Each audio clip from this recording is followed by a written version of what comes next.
The Carpathian Mountains stood like blackened teeth against the bleeding sky, their peaks crowned with eternal snow that gleamed crimson beneath the dying light of dusk. Castle Dracula rose from the highest precipice, a monument to centuries of darkness, its towers piercing the heavens like accusing fingers, its Gothic spires twisted with age and malevolence.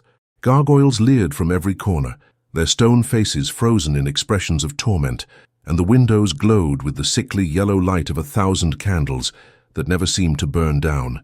Within the great hall, preparations for the wedding had transformed the ancient fortress into a grotesque parody of celebration. Black roses, their petals the color of dried blood, adorned every surface.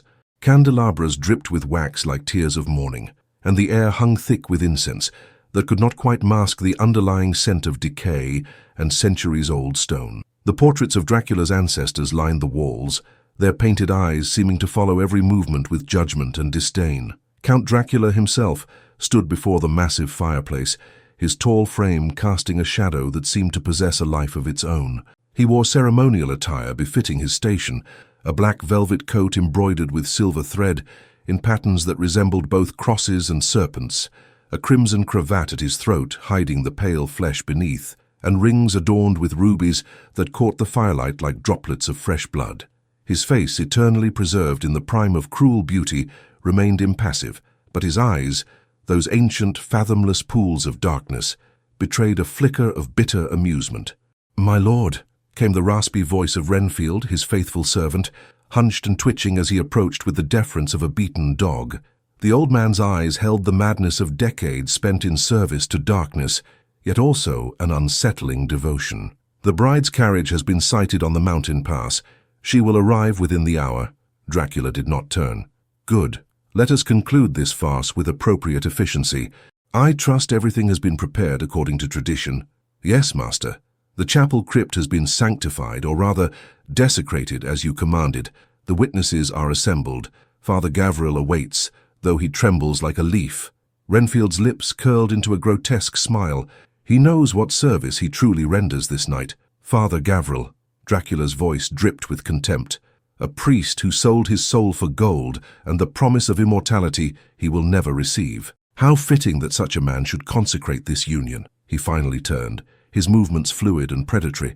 "Tell me, Renfield, what do you know of this Lady Elara of House Corvinus?" Renfield shuffled forward, wringing his gnarled hands. "Very little, master. The Corvinus family was once powerful, but their fortune has crumbled like their ancestral estate. They say the girl has been kept sequestered, hidden away from society. Some whisper she is deformed, others that she is simple-minded. Her father, desperate to save his house from complete ruin, leaped at your generous offer." "Generous?" Dracula's laugh was cold and hollow, echoing through the vast hall like wind through a tomb. "I offered them survival in exchange for a pawn, a warm body to parade before the mortal nobility, to maintain the illusion that I am one of them, a reclusive count with eccentric habits, nothing more. What better way to seem human than to take a wife?" He moved to the window, gazing out over the darkening landscape. Below, in the valley, he could see the scattered lights of the village, those foolish mortals who cowered in their homes at night, hanging garlic and crosses, as if such trinkets could protect them from what dwelt in the castle above. "They believe I am merely eccentric," he continued, his voice taking on a philosophical tone. "A nobleman who prefers the night, who suffers from a rare blood disorder that makes him sensitive to sunlight. They whisper, yes, but they do not truly believe. Not anymore. We have moved into an age of reason, and reason tells them that monsters are merely fairy tales. How convenient for monsters." "You are wise beyond mortal comprehension, master," Renfield fawned.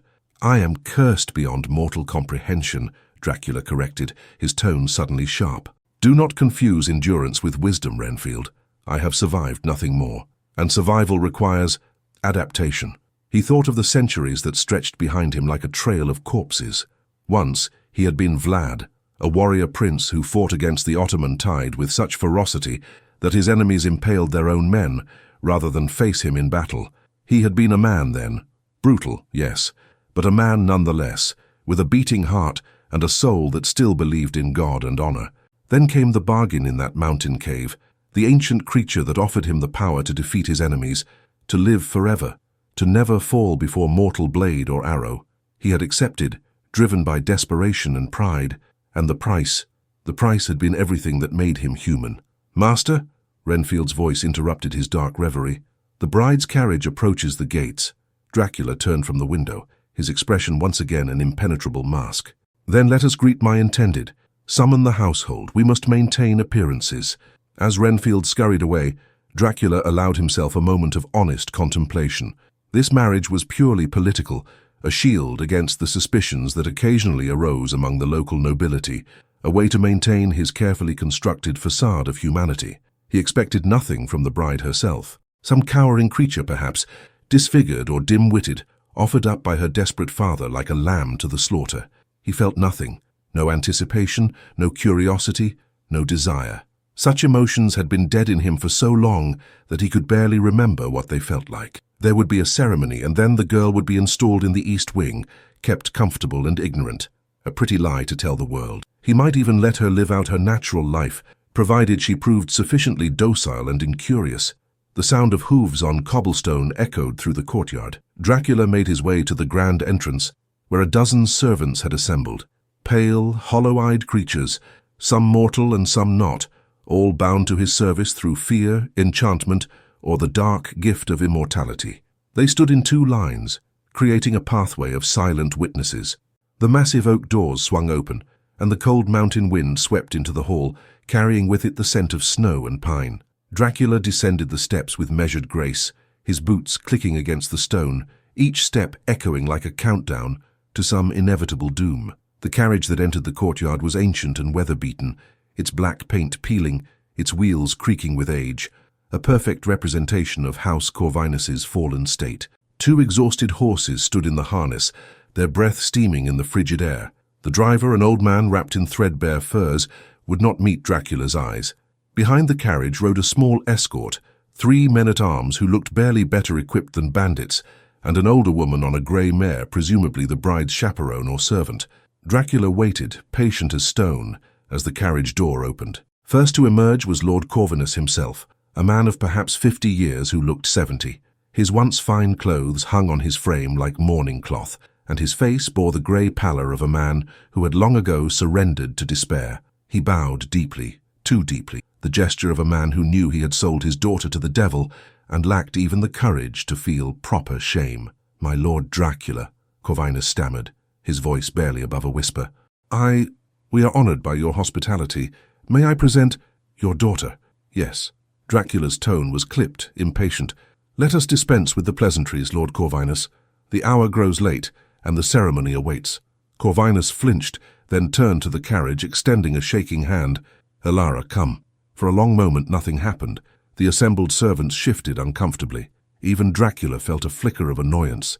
Was the girl so terrified she could not even exit the carriage? Then a hand emerged, pale, delicate but steady. No tremor betrayed fear. The fingers wrapped around her father's hand, and slowly the bride stepped down onto the courtyard stones. She was completely shrouded. A heavy traveling cloak of dark green velvet covered her from head to toe, and over her face she wore a veil so thick that not even a hint of her features could be discerned. Only her hands were visible, and they moved with a grace that seemed almost deliberate, as if she were performing each gesture for an invisible audience. Dracula studied her with the clinical interest of a predator assessing prey. She was of average height, perhaps slightly tall for a woman. Her posture was erect, almost defiant, not the cowering stance he had expected. She stood absolutely still, and though he could not see her eyes through the veil, he had the distinct and unsettling sensation that she was studying him with equal intensity. "Lady Elara," he said, his voice smooth as silk over steel. "Welcome to Castle Dracula. I trust your journey was not too arduous." "The journey was long, my lord." Her voice was a surprise, neither timid nor shrill, but clear and measured, with an almost musical quality. "But all journeys end eventually, do they not?" There was something in her tone, an edge perhaps or a hidden meaning that made Dracula pause. He was accustomed to fear, to stumbling words and averted eyes. This woman, veiled and unreadable, spoke as though they were equals discussing the weather. "Indeed they do," he replied, watching her carefully. "Come, there is no purpose in delay. We shall proceed to the chapel immediately. Your father may witness, and then he will return to his estate." Those were the terms. Lord Corvinus made a small, wounded sound, but said nothing. Elara remained motionless for a heartbeat longer, then inclined her head. Not a bow, Dracula noted, but an acknowledgement of equals. As you wish, my lord. She moved forward, and Dracula found himself studying her gait. There was no hesitation, no stumbling fear. She walked as one accustomed to navigating dark places, her steps sure and unhurried. Whatever deformity or deficiency her father had implied, it was not apparent in her bearing.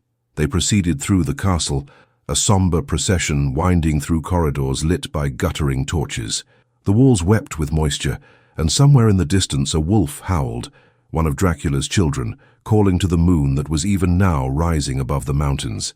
The chapel crypt lay in the deepest part of the castle, a place where ancient stones remembered prayers, spoken in languages now forgotten.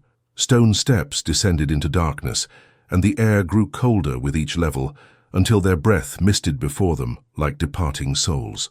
The crypt itself was a masterwork of Gothic architecture, vaulted ceilings supported by columns carved with images of angels and demons locked in eternal combat, sarcophagi lining the walls like silent witnesses, and, at the far end, an altar that had once been consecrated to God but now served darker purposes.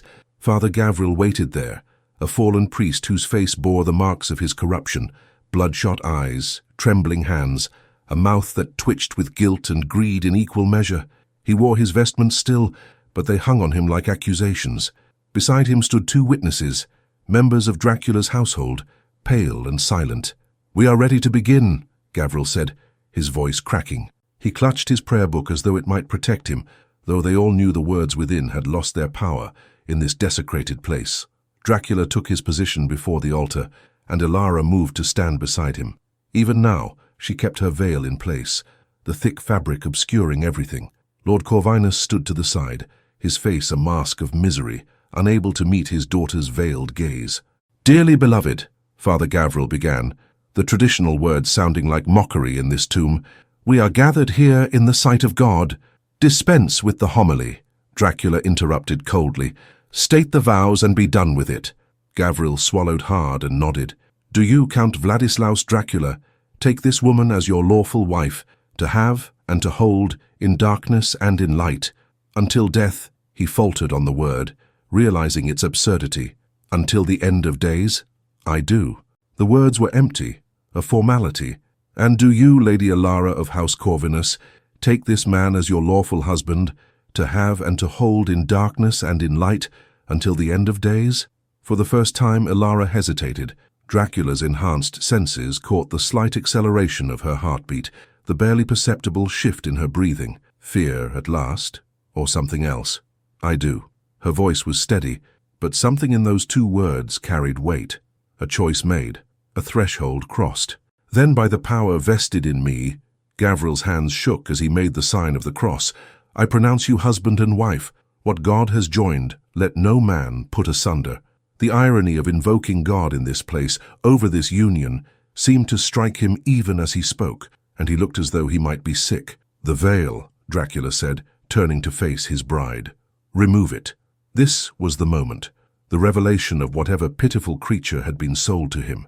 He felt nothing, no curiosity, no anticipation, just the cold, eternal emptiness that had been his companion for centuries. Elara's hands rose to the veil. Slowly, deliberately, she grasped its edges. Lord Corvinus looked away, unable to watch. Father Gavril clutched his prayer book tighter. The witnesses stood like statues, and then she lifted the veil. Time seemed to stop. Dracula, who had lived for centuries, who had seen empires rise and fall, who had witnessed every conceivable beauty and horror the world could offer, found himself staring in absolute silence. The woman before him was not deformed. She was not simple-minded or plain. She was, in fact, breathtakingly beautiful, but it was a beauty that unsettled him in ways he could not immediately comprehend. Her face was pale as moonlight, with high cheekbones and a delicate jaw that spoke of aristocratic breeding. Her lips were full and naturally red, requiring no cosmetic enhancement. Her hair, dark as a raven's wing, fell in loose waves around her shoulders, framing her face like a Gothic painting, but it was her eyes that struck him like a physical blow. They were large and luminous, an unusual shade of amber that seemed to glow with their own inner light. And they met his directly, unflinching, with an intensity that no mortal should possess when looking into the face of a creature like him. There was no fear in those eyes. Instead, there was intelligence, determination, and something else, something that looked almost like recognition, as though she had seen him before in dreams or nightmares. More disturbing still, as Dracula gazed into those amber depths, he felt something he had not felt in centuries, a stirring, faint but unmistakable, in the dead chambers of his heart. It was not desire, not exactly. It was closer to awareness, as though some long-dormant part of him had suddenly remembered what it meant to see another person, truly see them, rather than merely cataloguing their usefulness or their vulnerability. "My lord husband," Elara said, and there was the faintest hint of a smile on those red lips. "You seem surprised." Dracula realized he had been staring in silence for far too long. He forced his expression back into its customary cold mask, but something in his composure had been shaken. "I am not what you expected?" she continued, her voice carrying a note of challenge. "My father was quite convincing in his descriptions of my inadequacies, was he not?" Lord Corvinus made a strangled sound. "Elara, Be silent, father." Her voice cracked like a whip, though she never took her eyes from Dracula. "You have played your part. You have sold your daughter to the devil for 30 pieces of silver, or whatever sum he offered. Your presence is no longer required." The casual cruelty in her words, the utter lack of filial affection, surprised everyone present. Lord Corvinus staggered as though struck, his face crumbling. "My daughter, please." "I am not your daughter." Elara's voice was ice. "Not anymore. I am the Countess Dracula now, and you, father, should leave this place while you still can, before my husband decides that witnesses to this farce are unnecessary." It was said lightly, almost playfully, but the threat was unmistakable. Lord Corvinus looked at Dracula, his eyes pleading, but found no mercy there. With a sob, the broken man turned and fled up the stairs, his footsteps echoing in the stone chamber until they faded into silence. Elara watched him go with no expression at all, then turned back to Dracula. "Forgive the theatrics, my lord, but I found I could not bear his presence a moment longer. Surely you understand the instinct to remove that which offends." Dracula studied her with new-found attention. This was no cowering victim. This was something else entirely, a mystery. And he had not encountered a genuine mystery in a very, very long time. "I understand many things, Lady Elara." He spoke her name for the first time, tasting it. "Though I confess, you are not what I anticipated." "No," she agreed, and now she did smile, a small enigmatic curve of those red lips. "I imagine I am not. But then, my lord, I suspect you are exactly what I anticipated, and that makes all the difference." Before he could question this cryptic statement, she continued, "The ceremony is complete, is it not, Father Gavril? Or must we endure more tedious ritual?" The priest, who had been watching this exchange with growing terror, shook his head frantically. "No, my lady, it is done. You are wed. God help you both." The last was whispered, more prayer than pronouncement. "Then we shall retire," Dracula said, recovering his composure. "Father Gavril, you will leave at first light. Renfield will see to your payment." He turned to his bride, offering his arm with a gesture that managed to be both courtly and mocking. "Come, my dear wife, let me show you to your chambers." Elara placed her hand on his arm, and even through the fabric of his coat, he felt the warmth of her touch, the heat of living blood, of a beating heart. It had been so long since he had touched something truly alive with anything other than predatory intent that the sensation was almost startling. They ascended the stairs together, leaving the crypt and its witnesses behind. As they walked through the corridors of the castle, Dracula was acutely aware of her presence beside him, the rustle of her gown, the soft sound of her breathing, the faint scent that clung to her skin. It was not perfume, but something natural, something that reminded him of summer forests and wildflowers. A memory from his mortal life, sudden and unwelcome, flashed through his mind. Walking through meadows in daylight, the sun warm on his face, when he had been a man and not a monster. He pushed the memory away violently. Such thoughts were pointless, dangerous even. "You have questions," Elara said suddenly, breaking the silence. "I have many questions." Dracula's voice was carefully neutral. "You are not deformed. You are not simple." "Yet your father implied—" "My father is a liar and a coward," she interrupted. "He told you what he thought you wanted to hear, that you were getting a worthless bride, a burden he was eager to dispose of. It made the bargain easier for him to stomach, less like selling his daughter, and more like disposing of damaged goods. And why would he lie so elaborately? What purpose does it serve? Elara glanced at him, and in the flickering torchlight, her amber eyes gleamed with an intelligence that was almost predatory. Perhaps he hoped that if you expected nothing, you would be careless. Or perhaps he simply could not bear to tell the truth, that he was selling his only daughter, beautiful and whole, to a monster. Which reason do you prefer, my lord? You speak of me as a monster quite casually. Dracula's tone was dangerous now. Are you not afraid I might take offense? Should I be afraid?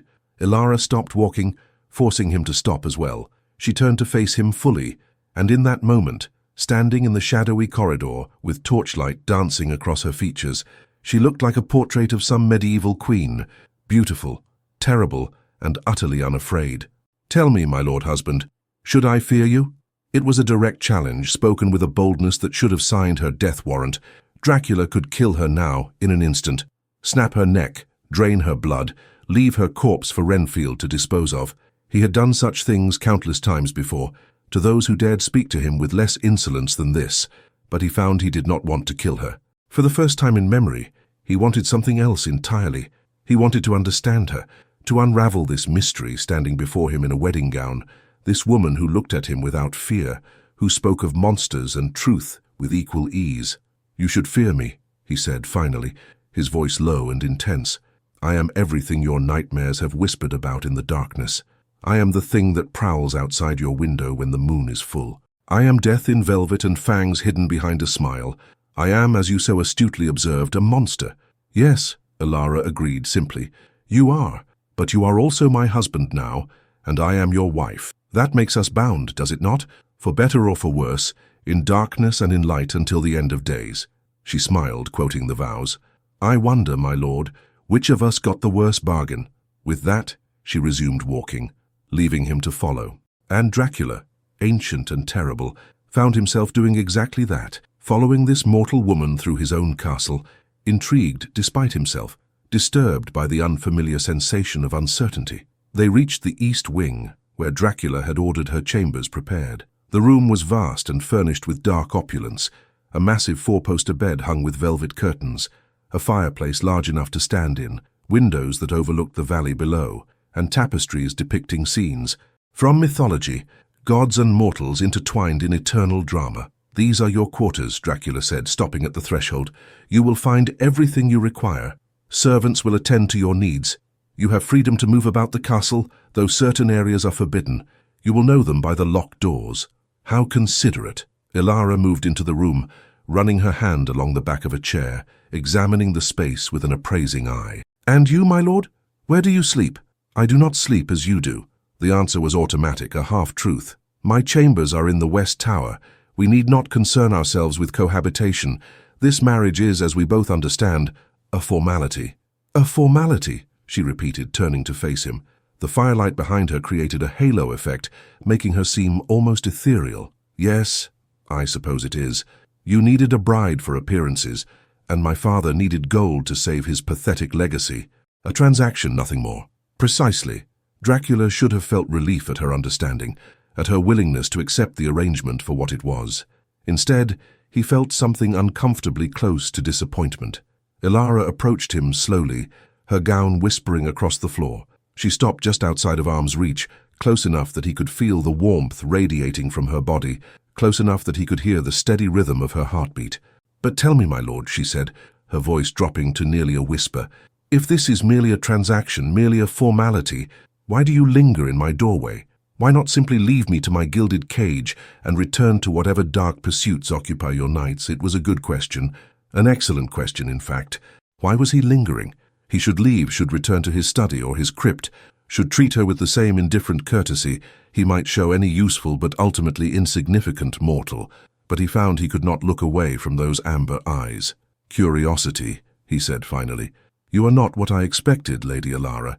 That makes you interesting, and I have learned over many years that interesting things often become dangerous things. So I am assessing whether I pose a threat to you. She laughed, a genuine sound of amusement. My lord, I am a mortal woman with no weapon, no power, standing in the castle of a creature that could kill me before I could even scream. How could I possibly threaten you? There are many kinds of threats, Dracula replied, many kinds of danger. Physical harm is the least of them. For a moment something passed between them, an understanding perhaps, or a recognition. Two players in a game neither had expected to play, both trying to determine the rules as they went. "I suppose we shall see," Elara said at last. She stepped back, breaking the strange tension that had formed between them. "Good night, my lord husband. I find I am weary from my journey. Perhaps we might continue this assessment on another evening." It was a dismissal, polite but firm. Dracula found himself oddly impressed. How long had it been since anyone had dismissed him? "Good night, Lady Elara." He inclined his head in a gesture that might have been respect. "Sleep well. You are safe here, I assure you." "Safe," she repeated, a slight smile playing at her lips. "Yes, I'm certain I am. What could possibly harm me in the castle of Count Dracula?" He heard the irony, the layered meaning in her words, but he said nothing more, simply turned and walked away, his footsteps echoing in the stone corridor. Behind him, Elara closed the door softly. He heard her move about the room, heard the rustle of fabric as she disrobed, heard the creak of the bed as she lay down. His supernatural senses could detect every sound, every movement, but he forced himself not to listen further. That way led to complications he did not need. Dracula made his way to his own chambers in the West Tower, a place of Spartan simplicity compared to the luxury he had provided for his bride. Here there were no comforts, just stone walls, a simple coffin lined with earth from his homeland, and shelves filled with ancient texts and maps documenting centuries of existence. He did not need to sleep, not truly, but as dawn approached, he would need to rest, to let the daylight hours pass in that state of suspended animation that was neither true sleep nor true death. But for now, the night was still young, and his mind churned with questions. Who was Lady Elara truly? Why had her father portrayed her so falsely? What did she mean when she said he was exactly what she expected? And most disturbing of all, why did her presence in his castle, her amber eyes and unafraid voice, make him feel something he had long thought dead? He stood at his window, looking out over the mountains that had been his domain for so long. The moon was high and full, bathing the landscape in silver light. Somewhere below in the village, mortals slept uneasily, dreaming of the dark. And here in the castle, a new player had entered his eternal game, Elara, his wife. A mystery wrapped in beauty and danger. For the first time in centuries, Count Dracula felt the stirring of something beyond boredom, beyond the mechanical continuation of existence. He felt curious. He felt intrigued. He felt, though he would not yet admit it even to himself, the faintest echo of what it was to be alive. And in her chambers, Elara stood at her own window, looking out at the same moon. Her hand moved to a small pendant hidden beneath her nightgown, an ancient symbol, passed down through generations, that no vampire could touch without burning. She had worn it through the ceremony, trusting that Dracula would not look close enough to see. She had not lied when she said he was exactly what she expected. She had spent years preparing for this moment, studying the legends, deciphering the ancient texts, learning the truth that her family had hidden from the world. The Corvinus line was not what it seemed, and Elara was not simply a bride sold for gold. She was a hunter, and her prey had just welcomed her into his home. But as she stood in the moonlight, remembering the intensity of those dark eyes studying her face, remembering the strange, electric moment when their gazes had locked in the crypt, Elara felt something she had not anticipated. Doubt, just a whisper of it, but it was there. The Count was a monster, yes, but he was also something more complex than the legends had suggested. There was intelligence there, and loneliness, and the weight of centuries she could barely comprehend. For the first time since beginning this mad quest for vengeance, Elara wondered if she truly understood what she had done. Outside, a wolf howled, and the wind carried with it the scent of snow and secrets yet to be revealed. The game had begun, and neither player knew yet how it would end.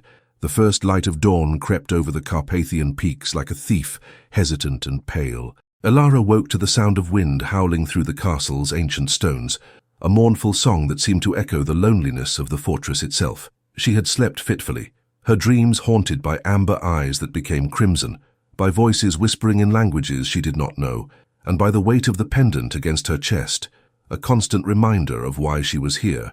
She rose from the massive bed and moved to the window, drawing back the heavy curtains. The view took her breath away despite her troubled mind. The valley stretched below like a painting, rendered in shades of grey and green, with the village nestled in the distance, its thatched roofs covered in morning frost. Beyond, the mountains rose like sentinels, their peaks lost in clouds that seemed to perpetually shroud this cursed place. A knock at the door interrupted her contemplation.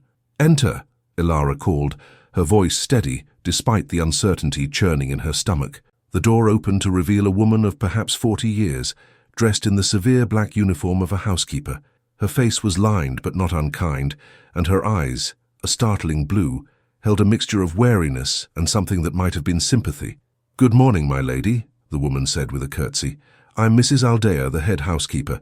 The master has instructed me to attend to your needs. I've brought breakfast and fresh water for washing." Behind her, 2 younger servants entered, carrying trays and a pitcher. They kept their eyes downcast, moving with the practiced efficiency of those who knew better than to attract unwanted attention in this household. They set down their burdens and departed as quickly as shadows fleeing the light. Mrs. Aldea lingered, her hands folded before her. "Will there be anything else, my lady?" Elara studied the woman carefully. In her years of preparation, she had learned that servants often knew more about a household's secrets than its masters realized. Mrs. Aldea had the look of someone who had served in this castle for many years, long enough to know its darkest corners, both literal and metaphorical. "Tell me, Mrs. Aldea," Elara said, moving away from the window, "how long have you been in the Count's service?" The woman's expression flickered, surprise perhaps, at being addressed so directly. 23 years, my lady. 23 years. Elara let the words hang in the air. "That is a considerable time. You must know this castle very well." "I know my duties, my lady." Mrs. Aldea's tone became guarded. "And I perform them to the master's satisfaction." "I'm certain you do." Elara poured herself tea from the pot, the steam rising like spirits.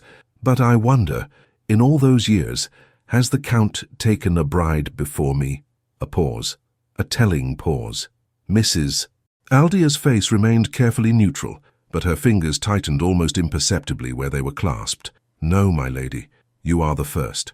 "The first," Elara repeated softly. She sipped her tea, watching the housekeeper over the rim of the cup. How curious. A man of his station, his wealth, waiting so long to marry. One might almost think he had been avoiding it. "The master's reasons are his own, my lady. It is not my place, nor anyone's, to question them." The warning in those words was gentle but unmistakable. Elara heard it clearly. "Do not ask questions, do not pry. Accept your gilded cage and be grateful." But Elara had not come here to be silent and compliant.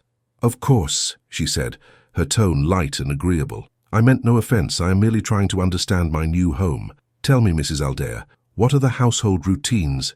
When does the Count rise? When does he dine? What areas of the castle am I free to explore?" Mrs. Aldea seemed to relax slightly at these more practical questions. "The master keeps unusual hours, my lady. He is most active during the night and rests during the day. As for meals, he dines rarely and privately. You will take your meals here in your chambers or in the small dining room on this floor as you prefer. And my movements within the castle? You are free to walk the main halls, the library, the conservatory, and the gardens, weather permitting. The West Tower is the master's private domain and is forbidden. The dungeons below are dangerous and also forbidden. The north wing is unused and unsafe. The master was quite clear that you should avoid these areas for your own safety." For your own safety. Elara had heard such phrases before. They were usually employed to keep curious minds from uncovering inconvenient truths. "I understand," she said. "Thank you, Mrs. Aldea. You have been most helpful." The housekeeper curtsied again and made for the door, but Elara's voice stopped her. "Mrs. Aldea, one more thing. Has anyone else ever asked you these questions? About the Count's habits? About the forbidden areas?"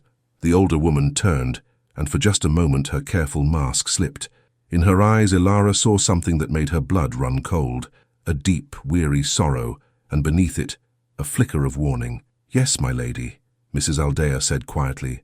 "Many years ago there was a young scholar who came to catalogue the master's library. He was curious, as scholars often are. He asked many questions. And what became of him? He left one night without warning or farewell. We never saw him again." She paused, then added, almost too softly to hear, "Be careful, my lady. Curiosity in this house can be dangerous."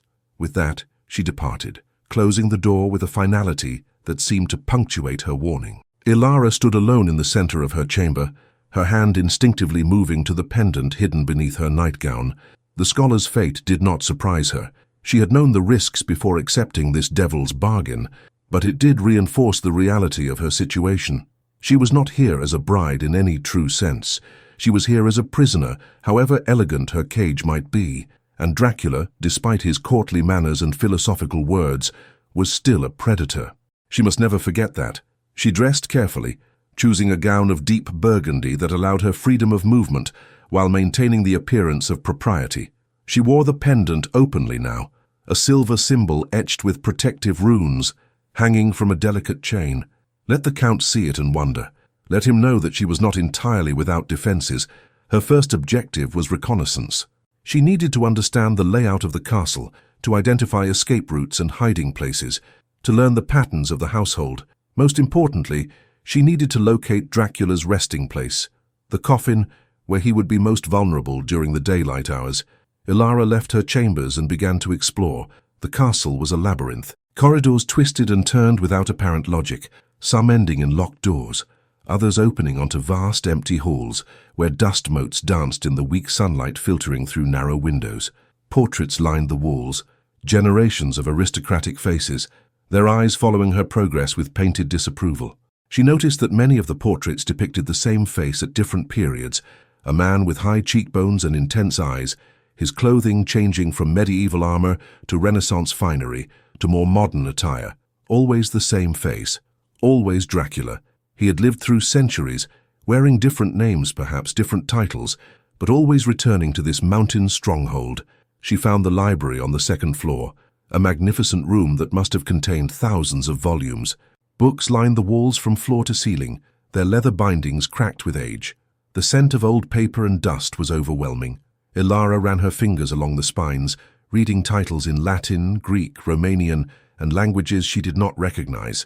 Here were histories and philosophies, scientific treatises and religious texts, grimoires and encyclopedias, the accumulated knowledge of centuries. In the center of the library stood a massive desk of dark oak, its surface covered with maps and documents. Elara approached cautiously, her heart pounding. On the desk lay a map of Europe, marked with symbols and notations in an elegant, flowing script. Certain cities were circled: Prague, Vienna, London, Paris. Trade routes or hunting grounds. It was impossible to say. Impressive, is it not? Elara spun around, her hand flying to her throat. Dracula stood in the doorway, so still and silent that he might have been one of the shadows himself. He wore a dark suit of impeccable cut, his hair tied back, his face as pale and perfect as carved marble. In the daylight, such as it was, filtered through the heavy clouds, he looked less like a living creature and more like an exquisite corpse, beautiful and terrible in equal measure.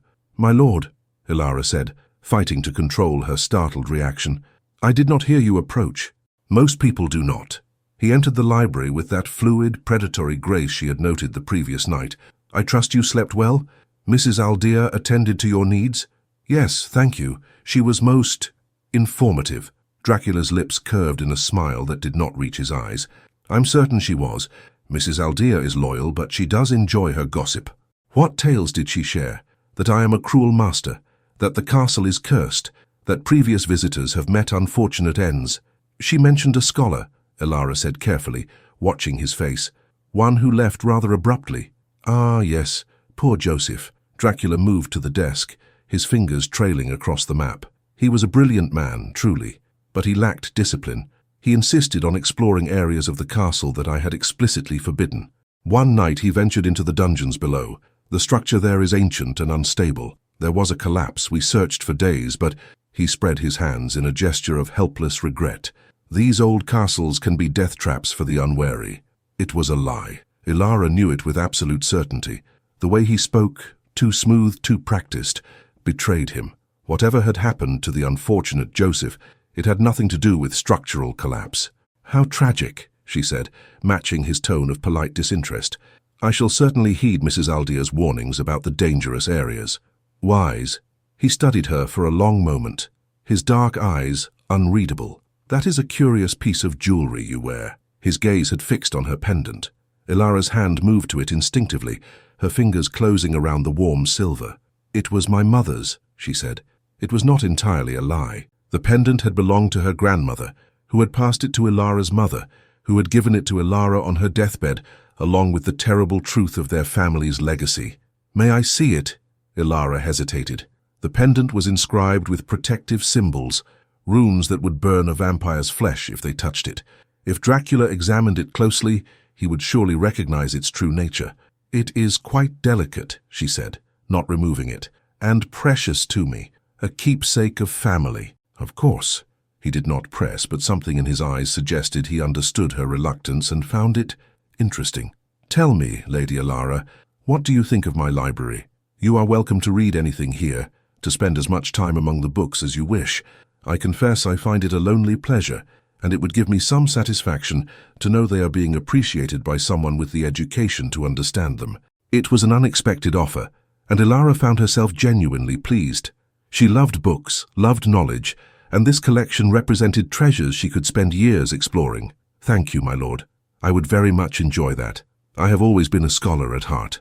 "Yes," Dracula said softly, moving closer. "I can see that. You have the eyes of someone who seeks answers, who questions, who does not accept what they are told without proof." He was very close now, close enough that she could have reached out and touched him. "But let me offer you some advice, my dear wife. Some questions once answered cannot be unlearned. Some knowledge carries a price higher than ignorance. In this place especially, it is wise to remember that." It was a warning as clear as Mrs. Aldea's had been, but far more dangerous. Elara met his gaze steadily, refusing to look away first. "I have never been afraid of knowledge, my lord, or of truth, however dark it might be." "No," he agreed, and something flickered in his expression. Respect, perhaps, or recognition of a kindred spirit. "I do not believe you are. That is what makes you so very intriguing, and so very dangerous." "Dangerous?" Elara laughed, though her heart was racing. "You said that last night as well. How can I possibly be dangerous to you?" "You remind me of things I have tried to forget," Dracula said, his voice dropping to barely above a whisper. "You look at me as though I were still a man, as though there were still something human remaining beneath this cursed flesh. That is a dangerous illusion, Lady Elara. Dangerous for both of us." For a moment, they stood frozen, two figures in a tableau of tension and unspoken questions. Elara saw something in his face, a flash of pain, of longing, of a sorrow so deep and ancient that it made her own grief seem like a candle flame compared to an inferno. Then the moment passed. Dracula stepped back, his expression once again becoming that impenetrable mask. "I have business to attend to," he said, his tone returning to formal courtesy. "Please, make yourself comfortable. Explore as you wish, within the permitted areas. We shall dine together this evening if you are amenable. I find I am curious to know more about my unexpected bride." "As I am curious about my unexpected husband," Elara replied. He smiled at that. A genuine smile, she thought, though it was gone almost before she could be certain she had seen it. Then he departed, leaving her alone among the books and the gathering shadows. Elara released a breath she had not realized she was holding. Her hands were trembling. The encounter had shaken her more than she wanted to admit. Dracula was not what she had expected, not the mindless monster of legend, not the purely evil creature her grandmother's stories had described. He was intelligent, perceptive, and far more complex than she had anticipated. And there was something else, something she did not want to acknowledge even to herself. She found him compelling, not attractive, surely not that, but magnetic. When he looked at her with those ancient eyes, when he spoke in that voice that carried the weight of centuries, she felt drawn to him in ways that had nothing to do with her mission. This was dangerous, more dangerous than any physical threat. She had come here to destroy him, to end the curse that had plagued her family for generations. She could not afford to see him as anything other than a monster. But what if he was both? Monster and man, demon and philosopher, predator and poet. Elara shook her head, trying to clear these troubling thoughts. She needed to focus. She had not yet located his resting place, had not found the forbidden areas where he surely kept his darkest secrets. She had made a vow, sworn on her mother's deathbed, to end the Count's reign of terror. She would not, could not, let fascination or doubt deter her from that purpose. Determined, she left the library and continued her exploration. The castle revealed itself slowly, grudgingly, like a puzzle designed to frustrate the solver. She found sitting rooms filled with furniture covered in dust sheets, a conservatory with dead plants and broken glass, a gallery lined with more of those unsettling portraits, and everywhere locked doors, barriers to the secrets she sought. By afternoon, She had covered most of the permitted areas and learned frustratingly little. The West Tower remained sealed, and she dared not venture there while the household was active. The dungeons she could not even locate. Mrs. Aldia's directions had been deliberately vague. She returned to her chambers feeling exhausted and discouraged. This would take time, more time than she had hoped. Time in which Dracula would be watching her, studying her, trying to determine if she posed a threat. Time in which she would have to maintain her deception while living under the same roof as a creature who could kill her with a thought. As dusk fell, a servant came to inform her that the Count requested her presence for dinner. Elara changed into an evening gown of deep sapphire blue, arranged her hair and once again checked that her pendant was secure. Then, with her heart pounding but her expression calm, she descended to the dining room. The small dining room Mrs. Aldea had mentioned was actually quite grand, a long table that could seat 20, though only 2 places had been set, one at each end. Candelabras provided light, their flames casting dancing shadows on the walls. A fire roared in the hearth, but even so the room was cold. This entire castle seemed to resist warmth, as though the very stones remembered winter and would not let it go. Dracula was already present, standing by the window, a glass of dark red wine in his hand. He turned as she entered, and his eyes swept over her with an appraising look that made her suddenly, acutely aware of her own mortality. "Lady Elara," he said, moving forward to pull out her chair with a courtliness that seemed automatic, ingrained by centuries of aristocratic breeding. "You look lovely this evening. That colour suits you." "Thank you, my lord." She seated herself, and he returned to his place at the opposite end of the table. The distance between them seemed both absurd and significant, close enough to speak comfortably, far enough to maintain the fiction of propriety. Servants entered bearing covered dishes. They placed food before Elara, roasted meat, fresh bread, vegetables prepared with herbs, and beside Dracula's plate they set only a goblet of that same dark wine. No food. Of course not. He did not eat as mortals did. The servants departed, and silence fell. Elara picked up her fork, suddenly unsure how to begin this strange meal. Should she eat while he simply watched? Should she attempt conversation? What did one discuss with an undead nobleman over dinner? "Please," Dracula said, gesturing to her plate, "do not let the food grow cold on my account. I may not partake, but I remember well enough the pleasure of a good meal. I would not deny you that." Elara began to eat, though her appetite had fled. The food was excellent, far better than she had expected in this gloomy fortress. Someone in the household at least remembered how to cook. "You must have questions," Dracula said, sipping his wine. "About me, about this place, about the nature of our arrangement. Please ask. I find I am weary of pretense." It was an invitation, and possibly a trap, but Elara had never been one to refuse an opportunity, however risky. "Very well," she said, setting down her fork. "Why did you agree to this marriage? You could have any bride you wanted, I imagine. Why accept an arranged match with a woman you had never met, from a family you had no connection to?" Dracula smiled, but there was no humor in it. "A fair question. The truth is both simple and complicated. The simple answer is that I needed to maintain my cover, the illusion that I am merely an eccentric nobleman rather than what I am. A wife provides legitimacy, makes me seem more human in the eyes of those who might otherwise ask uncomfortable questions. And the complicated answer?" He swirled the wine in his goblet, watching the liquid catch the candlelight. "I was curious. Your father's letter was peculiar. He described you as unmarriageable, as a burden, yet there was something in his phrasing that suggested he was not telling the entire truth. I wondered what he was hiding. So I accepted, half expecting some genuinely unfortunate creature, and instead," he gestured toward her, "I received you. And are you disappointed?" "Disappointed?" Dracula laughed, a genuine sound that transformed his face for just a moment. "No, Lady Elara, I am many things, but disappointed is not among them. Confused, perhaps, intrigued, certainly, but not disappointed." "My turn for a question," Elara said, emboldened by his apparent honesty. "How old are you, truly? How long have you lived in this castle?" His expression became distant, as though he were looking back across vast expanses of time. "I was born in the year of our Lord 1431. I was transformed into what I am in 1462, shortly after a great battle against the Turks. I was 31 years old when I died and became this.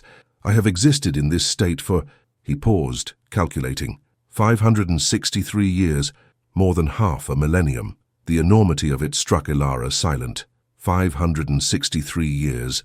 Generations of human lives, entire civilizations rising and falling, all while this man, this creature, remained unchanged, frozen in time. "What is it like," she whispered, "to live so long, to see everything you know fade to dust?" "It is." Dracula's voice was soft, almost vulnerable. "It is lonely beyond description. Everyone you love dies. Everything you build crumbles. You watch the world change and realize that you no longer belong to it. You become a ghost haunting your own existence, neither truly alive nor completely dead. It is a curse, Lady Elara. Never doubt that. Then why not end it?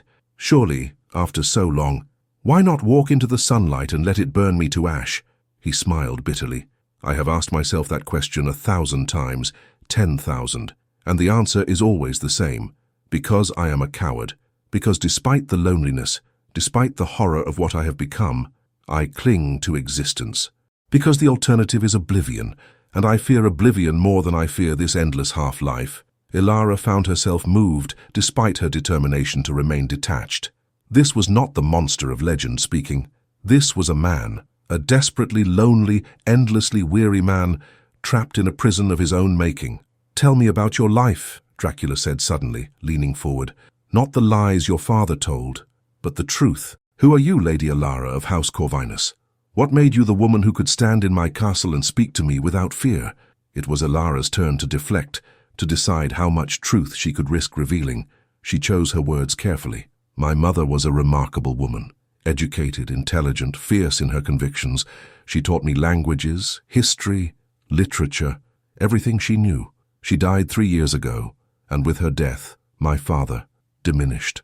He became a shell of himself, obsessed with restoring our family's lost fortune. When your offer came, he accepted it without hesitation. I was a commodity to be sold, nothing more. And you agreed? I had no choice. But I also—" She paused, considering. "I was curious, just as you were. This castle, these mountains, the legends that surround you. I wanted to see the truth for myself." "The truth?" Dracula's eyes glittered in the candlelight. "And what truth have you discovered so far? That you are not what the stories claim. You are more complex, more human, if I may say so without offense. Human." He tested the word as though it were in a foreign language. "I have not been human in a very long time, Lady Elara. Do not make the mistake of thinking otherwise. And yet you sit here, conversing with me as any gentleman might with his wife. You appreciate literature, art, conversation. You speak of loneliness and fear and weariness. These are human emotions, human concerns." "Echoes," Dracula said harshly. "Nothing more. The ghost of the man I was, lingering like smoke after the fire has died. Do not confuse remnants with reality." "Perhaps," Elara said softly, "or perhaps the fire is not as dead as you believe." The words hung between them, laden with meaning. Dracula stared at her, and in his eyes she saw something shift, surprise perhaps, or a desperate, fragile hope that he immediately tried to crush. "You are a dangerous woman," he said finally. "More dangerous than you know." "You keep saying that. I begin to think you are trying to convince yourself rather than warn me." A smile tugged at his lips, despite his obvious attempt to maintain stern composure. "You may be right. Tell me, what do you hope to accomplish here, truly? Do you imagine you can, reform me? Save my soul? Turn the monster back into a man through the power of conversation and sympathy?" "I don't know," Elara admitted, and it was frighteningly honest. "I came here expecting one thing and found another. I don't know what I hope to accomplish anymore." The confession seemed to surprise them both. Dracula rose from his seat and walked the length of the table until he stood beside her chair. He extended his hand. "Come, let me show you something." Elara hesitated, then placed her hand in his. His skin was cool but not cold, smooth and perfect as alabaster. He drew her to her feet and led her from the dining room, through corridors she had not yet explored, down a spiral staircase that opened onto a vast chamber. It was a ballroom, she realized, or had been centuries ago. The floor was polished marble, the walls lined with mirrors now tarnished and cracked. Moonlight streamed through tall windows, creating patterns of silver and shadow. The room had an air of faded grandeur, of beauty long past its prime. "This was once the heart of the castle," Dracula said, his voice echoing in the empty space. "When I was still mortal, when I hosted banquets and celebrations, this room was filled with light and music and laughter. I danced here with my wife in the years before she died. Before I made the bargain that cursed me. You were married? Before? Yes. Her name was Elisabetta. She was beautiful and kind, and she loved me despite my brutality, despite the blood on my hands from endless wars. When she died, when I thought she had been taken from me by my enemies, I renounced God. I renounced everything, and I accepted the devil's bargain that made me immortal. He released Elara's hand and moved to the center of the ballroom, turning slowly as though seeing ghosts that only he could perceive. Do you know what I learned, Lady Elara? What I discovered in the centuries since? What? That the devil's bargains always extract more than they promise to give. I gained immortality, yes, power, yes, but I lost everything that made those things meaningful. I lost love. I lost warmth. I lost the simple pleasure of watching a sunrise or tasting food or feeling another person's hand in mine, without thinking of them as prey. He looked at her, and in the moonlight, his face was a study in sorrow. I have been alone in this castle for so long that I had forgotten what it was to speak with someone who sees me as something other than a monster, to be feared, or a master to be obeyed. You walked into my home without trembling. You met my eyes without looking away. You speak to me as an equal. Do you understand how rare that is, how precious? Elara's breath caught. This was not manipulation, she realized. This was truth, raw and painful and desperately honest. I understand loneliness, she said quietly. Perhaps not on your scale, but I understand it. After my mother died, I was alone in a house with a father who saw me only as a means to an end. I understand what it is to be seen, but not truly recognized. Dracula moved toward her, and she stood her ground, though every instinct screamed at her to flee. He stopped just in front of her, close enough that she could feel the unnatural coolness that emanated from him. "What are we doing?" he asked, and his voice held genuine confusion. "What is this between us?" "I don't know," Elara whispered. "I should hate you. I should fear you. And yet, he echoed. His hand rose, slowly, giving her time to pull away if she chose. When she did not, his fingers brushed her cheek with a tenderness that seemed impossible from a creature of darkness. His touch was gentle, reverent, as though she were something infinitely fragile and precious. "You wear that pendant as protection against me," he said softly. "You think I do not recognize the symbols? I am ancient, Elara. I know the marks of the vampire hunters. I know what they mean." Elara's heart stopped. She had been discovered. The game was over before it had truly begun, but Dracula did not strike her down. Instead, he simply smiled, sad and knowing and unbearably weary. "I do not blame you for protecting yourself. I am dangerous. I am damned. You would be wise to keep that silver between us to maintain your defenses. But know this, I will not harm you. Whatever else I am, whatever monster dwells in this cursed flesh, I will not harm you." "Why?" The word escaped before she could stop it. "Why make such a promise to someone you barely know? Because you are the first person in centuries who has looked at me and seen something other than death. Because you speak to me with honesty and without guile. Because—" He hesitated, then continued, his voice barely above a whisper. "Because you make me remember what it was to be human, and that memory, however painful, is a gift beyond price." Elara stood frozen, torn between conflicting emotions. She had come here to kill him, to end his cursed existence, but the creature before her was not what she had expected. He was suffering, trapped in an eternal prison of his own making, clinging to fragments of humanity with desperate tenacity. Could she still carry out her mission? Could she destroy something that was already broken beyond repair?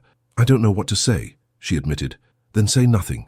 Just stay, be here, in this moment, with me. Let me pretend for just a little while that I am not a monster, that you are not afraid, that we are simply two people alone together in the moonlight." So she stayed, and for a long moment they stood together in that empty ballroom, two souls caught between darkness and light, neither quite willing to step fully into one or the other. Outside, the wind howled through the mountains, and somewhere in the depths of the castle, ancient stones settled with groans that sounded almost like whispers. The night was young, and many secrets remained to be uncovered. But for now, in this fragile moment of unexpected connection, Elara and Dracula existed in a space beyond hunter and prey, beyond mortal and immortal. They were simply two lonely people who had found, against all odds and logic, a moment of understanding. And for both of them, that was more precious than all the gold in the world or all the years in eternity. 3 weeks had passed since that night in the ballroom, and the castle had become something Elara had never anticipated. It had become almost comfortable. The realization troubled her deeply, for comfort bred complacency, and complacency could be fatal in a place like this. She had settled into a routine of sorts. Her days were spent in the library, poring over ancient texts, while her nights were often occupied with Dracula's company. They would dine together, she eating while he watched, and then talk for hours about history, philosophy, art, and the vast gulf of experience that separated mortal from immortal. He was, she had discovered, a brilliant conversationalist, capable of discussing everything from the Crusades, which he had witnessed, to modern scientific theories with equal facility. And therein lay the danger. She was beginning to see him as a person rather than a target. She was beginning to forget why she had come here. Tonight, as she prepared for their evening meal, Elara forced herself to remember. She stood before her mirror, adjusting her gown, a deep emerald that brought out the amber in her eyes, and deliberately recited the litany her grandmother had taught her. His name is Vladislaus Dracula. He is a vampire, a creature of darkness who feeds on human blood. He has killed countless innocents over the centuries. He is the reason your family has been cursed. He is the monster you were born to destroy. The words felt hollow now, like prayers spoken by rote rather than conviction. She touched her pendant, the silver warm against her skin, and tried to summon the righteous fury that had sustained her through years of training and preparation. But when she closed her eyes, all she could see was Dracula standing in the moonlit ballroom, his face open and vulnerable, speaking of loneliness and lost humanity. A knock at her door interrupted her troubled thoughts. "Enter," she called. Mrs. Aldea appeared, her expression more troubled than usual. "My lady, there is something you should know. The master has visitors." Elara's attention sharpened. "Visitors? Who?" "Travelers from the village, 3 men. They came to the gates at sunset, seeking shelter for the night. The master has invited them to stay in the east guest chambers." Mrs. Aldea's hands twisted together anxiously. "My lady, you should remain in your quarters tonight. Do not go downstairs. Do not leave this room until morning." The fear in the housekeeper's voice was unmistakable. Elara's blood ran cold. "Mrs. Aldea, what happens when travelers stay here?" The older woman's face crumpled. "Please, my lady, just stay in your room. Lock your door. Do not ask questions that I cannot answer without condemning myself." She fled before Elara could press further, leaving the door ajar in her haste. Elara stood frozen for a moment, her mind racing. Travelers, guests, and Mrs. Aldea's terror-stricken warning to remain hidden. The implications were clear and horrifying. Dracula was going to feed tonight, and those 3 men from the village would not see the dawn. This was it, the moment of truth. For weeks, she had been lulled by conversation and intellectual companionship, had allowed herself to see Dracula as something other than a monster. But now his true nature would be revealed. Now she would witness firsthand the creature he truly was. She should stay in her room as Mrs. Aldea had warned. She should lock her door and cover her ears and pretend ignorance. But Elara had never been one to hide from truth, however ugly. She extinguished the candles in her room, plunging it into darkness. Then, moving with careful silence, she slipped into the corridor. The castle at night was a different world. Shadows seemed to move of their own accord, and distant sounds echoed through the stone passages like whispers from the grave. Elara made her way toward the east wing, where the guest chambers were located. She had explored enough of the castle to know the routes, to navigate by memory and touch rather than sight. As she drew closer, she heard voices, male voices rough with drink and relief. "Never thought we'd make it through that pass in the dark," one was saying. "The wolves were so close I could smell their breath." "The Count is generous to take us in," another replied. "Though this place gives me the shivers. Did you see those portraits? I swear the eyes followed us."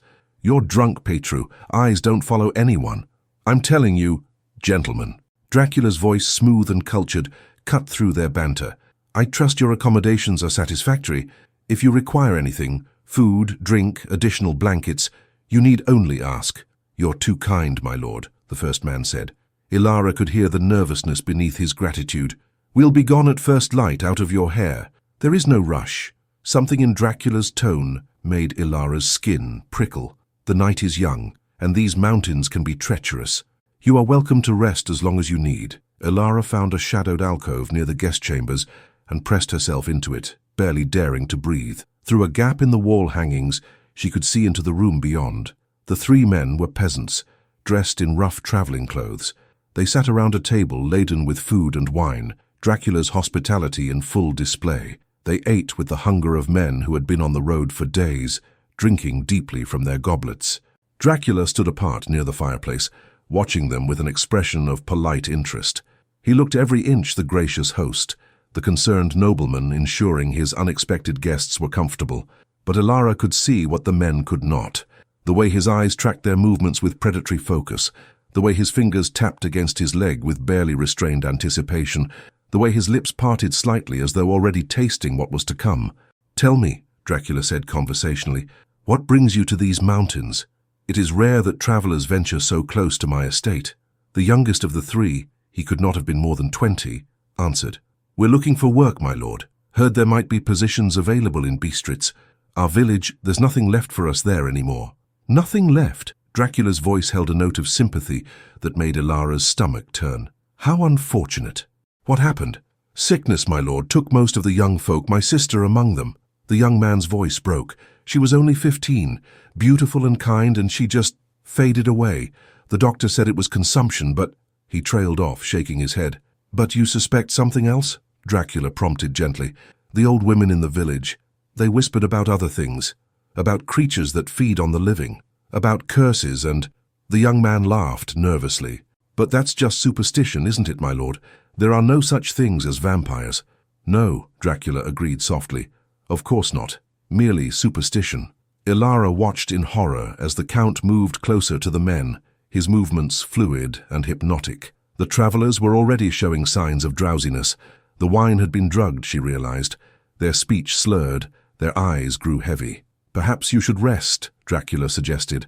"You have had a long journey. Sleep now. You are safe here." "Safe," the young man mumbled, his head drooping. "Yeah, safe." One by one, the travelers slumped in their chairs, overcome by whatever drug Dracula had laced their wine with. They would wake, perhaps, but they would not remember. They would not fight. This was not the savage attack of legend. This was calculated, methodical, almost gentle in its cruelty. Dracula moved to the youngest man first, the one who had spoken of his dead sister. He tilted the young man's head back with surprising tenderness, exposing the vulnerable line of his throat. "Forgive me," Dracula whispered, though whether to his victim or to some absent god, Elara could not tell. Then he struck. Elara had to clamp her hand over her mouth to prevent herself from crying out. She had known intellectually what vampires did. She had studied the accounts, read the descriptions, but witnessing it was entirely different. Dracula's fangs, elongated and needle-sharp, pierced the young man's throat with surgical precision. There was surprisingly little blood. He fed with the controlled efficiency of someone who had perfected this act over centuries. The young man's body jerked once, then went still, held in place by Dracula's inhuman strength. It lasted only minutes, but to Elara, it felt like hours. She watched, transfixed with horror, as the Count fed from each of the three men in turn. He did not kill them. She could see they still breathed, though shallowly, but he took enough to sustain himself, to maintain his cursed existence for another few days or weeks. When he was finished, Dracula stepped back, his lips stained red. He produced a handkerchief and wiped his mouth with fastidious care, every gesture controlled and precise. Then he arranged the sleeping men more comfortably, ensuring they would wake in relative comfort. "Renfield," he called softly. The faithful servant appeared from the shadows as though he had been waiting. "Yes, master? See that they are tended to through the night. In the morning provide them with gold and provisions and send them on their way. They will remember nothing but my hospitality." "Of course, master." "And the marks?" "Will fade within hours." As always, Dracula's voice was flat, emotionless. "Ensure Mrs. Aldea prepares something restorative for them to eat when they wake. They will be weak." He turned to leave, and Elara shrank back into her alcove, praying he would not sense her presence. But as he passed, he paused, his head turned, almost imperceptibly, toward where she hid. "Lady Elara," he said quietly, not looking at her directly, "you should return to your chambers. The hour grows late, and these corridors are not safe for wandering." He knew. He had known all along that she was there, watching. Elara remained frozen until his footsteps faded into the distance. Then, on trembling legs, she made her way back to her room. She locked the door, lit a candle with shaking hands, and sat on the edge of her bed trying to process what she had witnessed. This was the reality of Dracula. Not the philosophical gentleman who discussed Dante with her over wine. Not the lonely immortal who spoke of lost humanity in moonlit ballrooms. This, the feeding, the predation, the casual violation of human life, this was who he truly was. She should feel vindicated. She should feel her resolve strengthened, her purpose clarified. The monster had revealed itself, and now she could move forward with her mission without doubt or hesitation. But instead, she felt sick and confused and heartbroken in a way she did not want to examine too closely. A soft knock came at her door an hour later. "Elara," Dracula's voice muffled through the wood. "May I enter?" She should refuse. She should bar the door and never speak to him again. But instead she found herself saying, yes. He entered, and she was struck by how ordinary he looked. His clothing was impeccable, his face clean, his manner composed. There was no trace of what he had done, no evidence of the creature she had witnessed. He was simply the Count again, the educated aristocrat with sad eyes and a weary smile. "You saw," he said. It was not a question. "Yes. I told you to stay in your room. Mrs. Aldea told me to stay in my room. You said nothing." Elara's voice was sharp. "Did you want me to see? Is that why you sensed me there and did nothing?" Dracula moved to the window, looking out over the dark mountains. Perhaps I wanted you to see the truth of what I am. We have spent weeks in pleasant conversation, haven't we? Discussing ideas and sharing perspectives. It has been easy to pretend, easy to forget. Forget that you're a monster. Forget that I am damned beyond redemption." He turned to face her, and his expression was stripped of all pretense. "You look at me sometimes with such hope in your eyes, as though you see something worth saving. I wanted you to understand that there is nothing to save, that the man I was died 5 centuries ago, and what remains is merely a predator wearing his face." "Those men will live," Dracula interrupted. "They will wake tomorrow with no memory of what occurred, with gold in their pockets and food in their packs. They will continue to Bistritz, find work, build lives. I did not kill them, Elara. I could have. It would have been easier, actually. But I chose not to." "How merciful of you," Elara said bitterly. "You only violated them, only stole their blood and their memories, but you let them live, so that makes it acceptable." "No," his voice was quiet. "It does not make it acceptable. Nothing makes it acceptable. But it is what I must do to survive. I am a parasite, Elara. I exist by feeding on others. I have tried to die, have stood in the sun's first rays more times than I can count, waiting for the courage to let it burn me to ash. But always, at the last moment, I retreat, because I am a coward, because I cling to this cursed existence despite knowing what I am." He crossed the room, stopping a few paces from where she sat. "You wear that pendant to protect yourself from me. Good. Keep it close. Never trust me. Never believe that I am anything other than dangerous. Because I am, Elara, no matter how much I enjoy our conversations, no matter how much your presence makes me feel almost human again, I am still a vampire. I still hunger. And one night, I might not be strong enough to resist. Are you threatening me? No. I am warning you.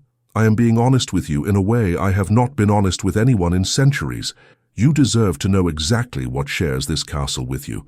Elara stood, facing him directly. "Then let me be honest with you. I came here knowing what you were. I came here prepared to hate you, to fear you, to see you as nothing but evil incarnate. And for 3 weeks, you have confused that certainty. You have shown me glimpses of the man you were, of the humanity you claim is dead. And tonight, watching you feed, I saw both, the monster and the man, existing simultaneously." "There is no man," Dracula insisted, "only the monster." "Then why did you feed so carefully? Why did you ensure they would survive, would be cared for, would be compensated? Why not simply kill them and be done with it?" "Because," he faltered, and she could see the confusion in his eyes. "Because I do not know. Perhaps it is habit. Perhaps it is the last, dying echo of conscience. It does not matter." "It matters to me," Elara said. "It matters because it means you still have a choice. You are not merely a mindless predator. You choose how you act, how you feed, how you exist in this world. That makes you responsible for your actions, yes, but it also means you are more than just your curse." "You are naive," Dracula said, but there was no heat in the accusation. "You are young and hopeful, and you believe that everyone can be redeemed. But some sins are too great, Elara. Some stains go too deep. I have killed so many people over the centuries, not just fed on them, but killed them, drained them dry and left their corpses for others to find. I have done terrible things, monstrous things, and no amount of careful feeding or philosophical conversation can erase that. I know, Elara said softly. I am not asking you to forget what you have done. I am not even asking you to forgive yourself. But I am asking you to consider that perhaps damnation is not as absolute as you believe. Perhaps there is still time to choose differently, to be different. For a long moment they stood in silence, the space between them charged with unspoken questions and impossible possibilities. Why? Dracula finally asked. Why do you care what happens to me? I am your captor, your husband in name only, a creature that should inspire nothing but revulsion. Why waste your compassion on me? Elara reached up and very deliberately lifted the pendant over her head. She held it in her hand, the silver chain dangling between them, and then set it on the table beside her bed. Because I believe that as long as you are capable of asking such a question, there is still something worth caring about. Dracula stared at the discarded pendant, his expression one of shock. You are removing your protection? Are you mad? Perhaps. Or perhaps I am choosing to trust that the man I have spent 3 weeks conversing with is as real as the monster I saw tonight. Perhaps I am gambling that both can exist, and that the man might be stronger than he believes. You are wrong, but his voice lacked conviction. Then prove it. Attack me, feed on me, show me that you are nothing but a monster, without restraint or conscience. It was a challenge, and they both knew it. Dracula could close the distance between them in an instant. He could overpower her before she could even cry out. Without the pendant's protection, she was utterly vulnerable. But he did not move. I cannot, he whispered, and the admission seemed torn from some deep place within him. I cannot harm you, Elara. I do not understand why. I do not understand what hold you have over me. But I cannot. Because you are not merely a monster, Elara said. Because 5 centuries have not completely destroyed the man you were. Because somewhere, buried beneath all that darkness and death, there is still a soul that remembers what it means to care about another person. If that is true, Dracula said, his voice rough with emotion, if any shred of my soul remains, then it is the most terrible curse of all, because it means I am capable of understanding exactly how damned I am.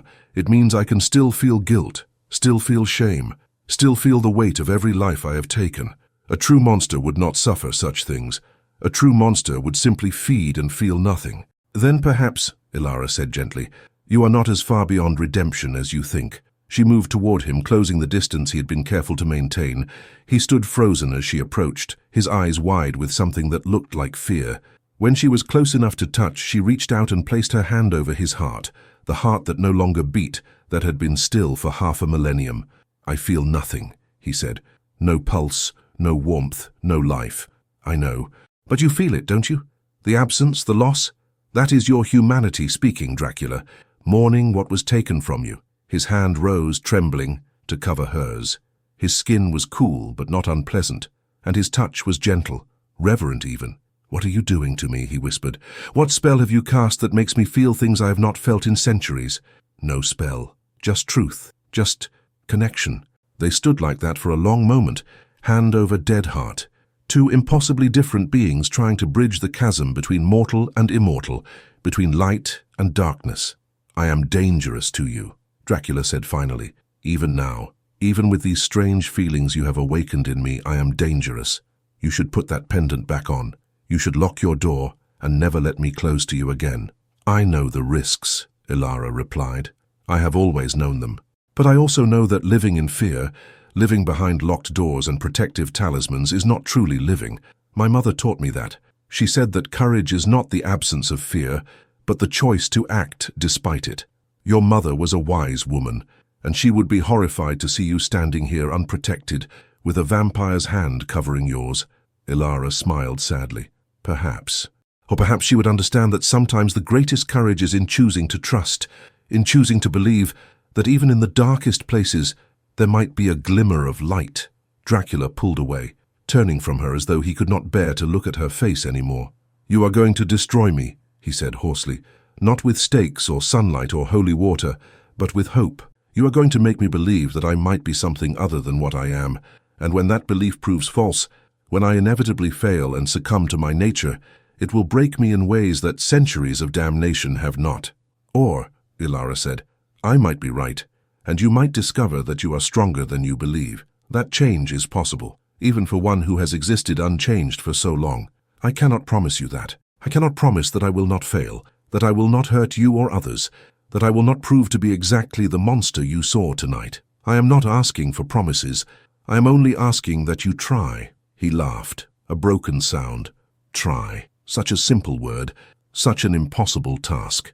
He turned back to her, and in his eyes she saw centuries of pain and loneliness and desperate, fragile hope. "Very well, Lady Elara. I will try. For you, for whatever inexplicable reason you have chosen to believe in me, I will try to be more than the monster. That is all I ask. But," he added, his voice firm, "you will wear that pendant again. You will protect yourself, because even with the best intentions, even with all the trying in the world, I am still dangerous, and I will not risk your life on my uncertain ability to resist my nature." Elara nodded and retrieved the pendant, placing it back around her neck. The silver settled against her skin like an old friend, familiar and comforting. "Thank you," Dracula said softly. "For that, at least." He moved toward the door, then paused. "You should know something else. Those men tonight, the young one spoke of his sister dying of consumption, but it was not consumption that killed her. It was a vampire.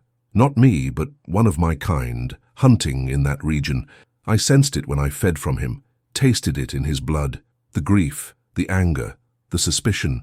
The old women were right to whisper of curses and creatures. They were right to be afraid. Why are you telling me this? Because you should understand the full scope of what we are. I am not the only vampire in these mountains, Elara. I am simply the oldest, the most powerful. But there are others, younger, less controlled, more savage. They hunt without mercy, kill without thought. I try to keep them in check, to limit their predations, but I cannot be everywhere. And sometimes," he closed his eyes, "sometimes I wonder if I am doing more harm than good by allowing them to exist at all." "Then help me," Elara said impulsively. "Help me protect people from them. You know where they are, how they hunt. Together we could—" "No," the word was sharp, final. "You do not understand what you are suggesting. Those vampires, they are my children in a sense. I created some of them, and they in turn created others. To destroy them would be to turn against my own kind, to violate laws that are older than human civilization. It would make me an outcast among my own people, hunted by those who should be my allies." "You have no allies," Elara said bluntly. "You are alone. You have been alone for centuries. What would you lose truly by standing against creatures who kill innocents?" Dracula stared at her, and she could see the war playing out behind his eyes. Centuries of tradition and loyalty to his. Kind warring against the newly awakened remnants of his human conscience. I do not know if I can do what you ask. It would require me to become something entirely new, to reject everything I have been for 500 years. Or, Elara said, it would require you to become something very old, to remember what you were before the curse, to reclaim the warrior prince who fought to protect his people, not prey upon them. The silence that followed was profound. Finally, Dracula spoke, his voice barely above a whisper. "You ask too much." "Perhaps, but I would rather ask too much and be disappointed than ask too little and never know what might have been possible." He left without another word, closing the door softly behind him. Elara stood alone in her chamber, her heart pounding, her mind reeling with the implications of what had just transpired. She had removed her protection, had offered trust to a vampire, had challenged him to be more than his nature dictated. It was madness. It was dangerous. It was also, she realized, the most honest she had been since arriving at Castle Dracula. She was no longer simply playing a role, no longer hiding behind the pretense of a reluctant bride. She had revealed her true self, the woman who believed in redemption, who refused to accept that darkness was absolute, who dared to hope even in the face of overwhelming evidence to the contrary. And Dracula had not attacked her, had not mocked her, had instead responded with a vulnerability that suggested her words had reached something deep within him. But the night had also revealed the stark reality of his nature. She could not unsee what she had witnessed, the feeding, the violation, the casual predation. He was dangerous, would always be dangerous, and her growing feelings for him were a complication she could ill afford, because she was developing feelings for him. That was the terrible truth she could no longer deny. Not love, perhaps, not yet, but something, fascination, sympathy, connection, something that made her want to believe in his redemption, not just as a theoretical possibility, but as a personal necessity. This was not the plan. This was not how it was supposed to unfold. She touched her pendant, feeling the warmth of the silver, and made a silent vow to her grandmother, to her mother, to herself. She would not let emotion blind her to reality. She would protect herself, she would remain vigilant, but she would also continue to hope. Because hope, she was beginning to understand, was sometimes the most powerful weapon of all. Outside her window, the moon hung low over the mountains, casting long shadows across the valley. And in those shadows, both seen and unseen, creatures of darkness prowled, some struggling against their nature, others embracing it fully. The game had changed. The lines between hunter and prey, between monster and man, between damnation and redemption had blurred until they were almost indistinguishable, and neither Elara nor Dracula knew any more which side of those lines they truly stood on. The following days brought an uneasy tension to Castle Dracula. The Count had become distant, appearing only briefly in the evenings for their customary dinner conversations, but even those were strained and formal. He spoke of books and history as before, but the vulnerability he had shown that night in Elara's chamber had been carefully locked away again behind walls of propriety and restraint. Elara understood. She had asked too much of him, had pushed too hard against the foundations of what he was. Now he was retreating, rebuilding the defenses she had threatened to dismantle. But she also sensed something else in his absence, a struggle. He was wrestling with her words, with the possibilities she had suggested, with the hope she had dared to kindle in his ancient heart. And while he struggled, Elara continued her own secret mission. She had resumed her exploration of the castle with renewed purpose. The west tower remained locked, but she had found another route, a servant's passage that wound up through the walls, narrow and dark but passable.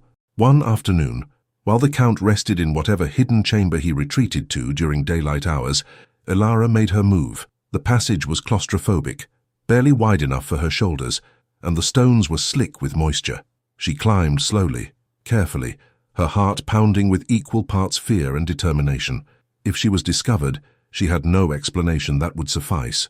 But she had to know, had to see where he rested, had to understand the full scope of what she was dealing with. The passage opened into a small anteroom, and beyond it, a heavy wooden door reinforced with iron. It was locked, but Elara had come prepared. She produced a set of lockpicks her mother had taught her to use, tools of the vampire hunter's trade, passed down through generations of her family. The lock was complex, designed to resist tampering, but Elara was patient and skilled. After several minutes of careful work, she heard the satisfying click of success. The door swung open silently, revealing the chamber beyond. It was not what she had expected. She had imagined something Gothic and theatrical, a crypt perhaps, with coffins and cobwebs and the accoutrements of the undead. Instead, she found a simple room, almost monastic in its austerity, stone walls bare of decoration, a single window heavily shuttered against the light, and in the center, a plain wooden coffin resting on a stone platform. But it was what surrounded the coffin that made Elara's breath catch. Books, hundreds of them, stacked on shelves that lined every available wall space, and not the ancient tomes from the library below, but modern volumes, novels, poetry collections, philosophical treatises, the reading material of someone desperately trying to maintain connection with a humanity that had long since abandoned them. And on a small table beside the coffin, a portrait. Elara moved closer, drawn by curiosity. The painting depicted a young woman of extraordinary beauty, with dark hair and gentle eyes. She wore medieval clothing and smiled with an innocence that seemed to radiate from the canvas. Written at the bottom in faded script, Elisabetta, beloved wife, 1456. Dracula's mortal wife, the woman whose death had driven him to damnation. Elara stared at the portrait for a long moment, feeling an unexpected pang of sympathy. For centuries he had kept this image by his resting place, a reminder of what he had lost, what he had been. It was heartbreaking in its simple devotion. She turned her attention to the coffin itself. It was unlocked. Vampires apparently did not fear intrusion during their rest, trusting in the daylight to protect them from discovery. Slowly, hardly daring to breathe, Elara lifted the lid. He lay within, perfectly still, his hands folded across his chest. In sleep, or whatever this death-like state was, his face was peaceful, the harsh lines softened, the ancient weariness temporarily erased. He looked almost young, almost innocent, and Elara found herself understanding why Elisabetta had loved him. But understanding and sympathy were luxuries she could not afford. This was the moment she had been preparing for since she was a child. The vampire was helpless before her. One thrust of a wooden stake through his heart, and it would be over. The curse would be broken, her family would be avenged, the monster would be destroyed. She had brought the stake with her, concealed in the folds of her dress. She drew it now, feeling the weight of the wood in her hand. Ash blessed by her grandmother in rituals long practiced by their lineage. This weapon had been crafted specifically for this purpose, for this moment. All she had to do was strike. Elara raised the stake, positioning it over Dracula's heart. Her hands were steady. Her resolve was firm. This was justice. This was duty. This was what she had been born to do. But her hands would not complete the motion. She stood frozen, the stake poised but not descending, while inside her mind a war raged. He was a monster. He had killed countless people over the centuries.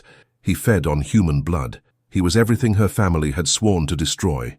But he was also the man who had spoken to her of loneliness and loss, the creature who had shown her vulnerability and honesty, the being who had promised to try, for her sake, to be more than what he was.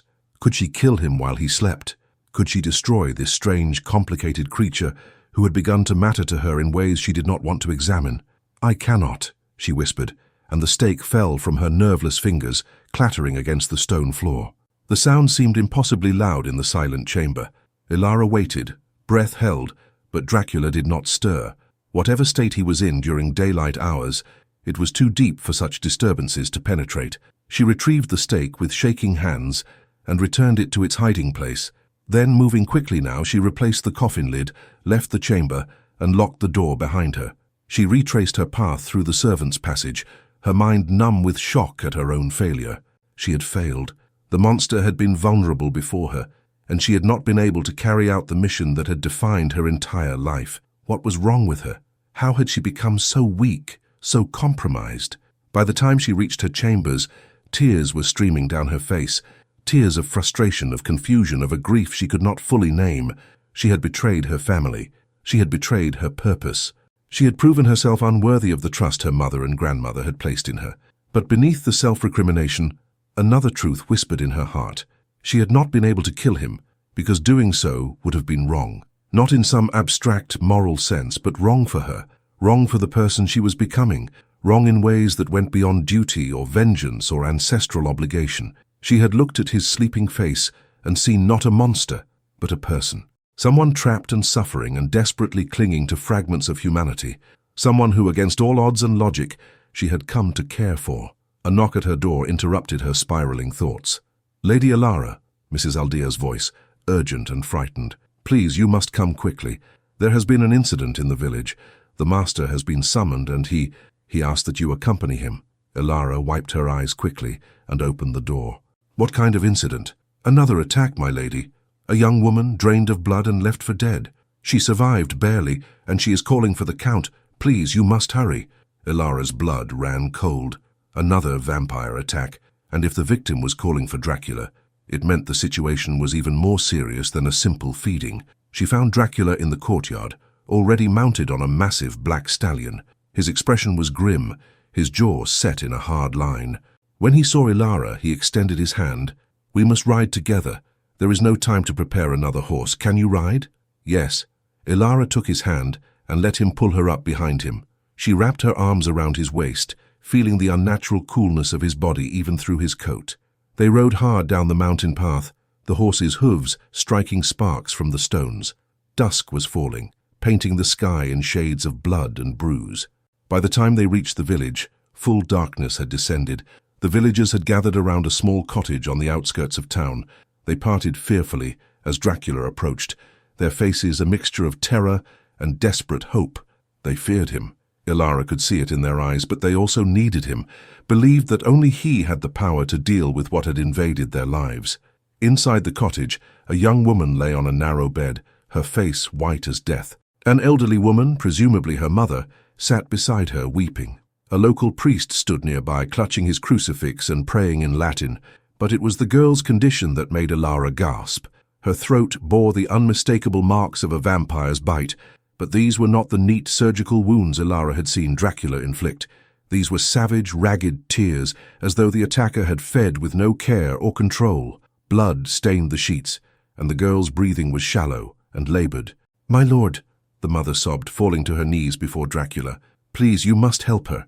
You're the only one with power over such creatures. Please, I beg you, save my daughter." Dracula moved to the bedside, his face unreadable. He examined the wounds carefully, then placed his hand on the girl's forehead. She stirred at his touch, her eyes fluttering open. "My lord," she whispered, her voice barely audible. "I saw him, the one who attacked me. He was beautiful, young with golden hair and eyes like fire. He said he was one of yours, that you would not stop him, that we belong to him now, all of us in this village." Dracula's expression darkened with fury. "Did he give his name?" "Caesar. He said his name was Caesar, and that he had come to claim what was rightfully his." The name meant nothing to Elara, but she saw recognition and anger flash across Dracula's face. "I know this vampire," he said quietly. "He is young, perhaps 50 years in the blood, reckless, arrogant, and cruel. I have warned him before about his behavior. I see he did not heed my warnings. Can you save her?" the mother pleaded. "Can you undo what he has done?" "No," Dracula said, his voice heavy. "The bite is too severe. She is already turning. In another day, perhaps 2, she will die and rise again as one of us. There is nothing I can do to prevent it." "Then make it painless," the priest said, stepping forward with surprising courage. "If she must become a monster, give her a merciful death before the change completes. Let her soul depart while it is still her own." Dracula looked at the dying girl, and Elara saw genuine sorrow in his eyes. "Is that what you wish, child? Would you have me end your life before the curse takes hold?" The girl's eyes, already beginning to take on a reddish tint, met his. I do not want to become what he is, what you are. Please, my lord, let me die as myself." It was a request that struck at the very heart of Dracula's existence. Here was someone begging for death rather than accept the gift, or curse, of immortality. Here was proof that what he offered, was not a blessing but an abomination. Elara watched as he struggled with the decision. She could see the conflict playing out across his features, the desire to grant mercy, warring against the vampiric instinct to create more of his kind, to not be alone. "Dracula," Elara said softly, placing her hand on his arm, "you said you would try to be more than the monster. This is how you try." He looked at her, and in his eyes she saw gratitude mixed with anguish. Then he turned back to the girl. "Very well, I will grant your request. But first you must tell me everything you remember about Caesar. Where did he go after he attacked you? Does he have a lair nearby? Is he alone or does he have companions?" The girl struggled to speak, her strength fading. "He went north, toward the old monastery ruins. He said he was gathering others like him, building an army. He said the age of hiding was over, that vampires would rule openly now, and that you were too weak to stop him." "An army," Dracula repeated, his voice deadly quiet.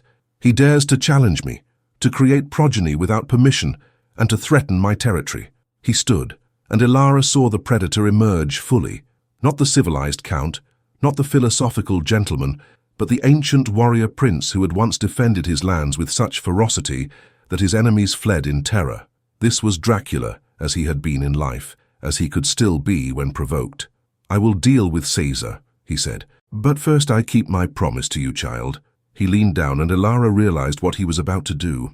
He would drain the girl completely, would end her life before the transformation could complete. It was mercy, but it was also murder. And Elara felt her stomach churn, but she said nothing, because this was the choice the girl had made, and perhaps it was the most merciful option available. Dracula placed his hand gently over the girl's eyes, closing them. "Sleep," he murmured, "and do not wake again to this cursed existence." Then, quickly and efficiently, he fed. It took only moments. The girl's breathing slowed, then stopped. Her body went limp, and the reddish tint faded from her eyes, leaving them brown and human and forever still.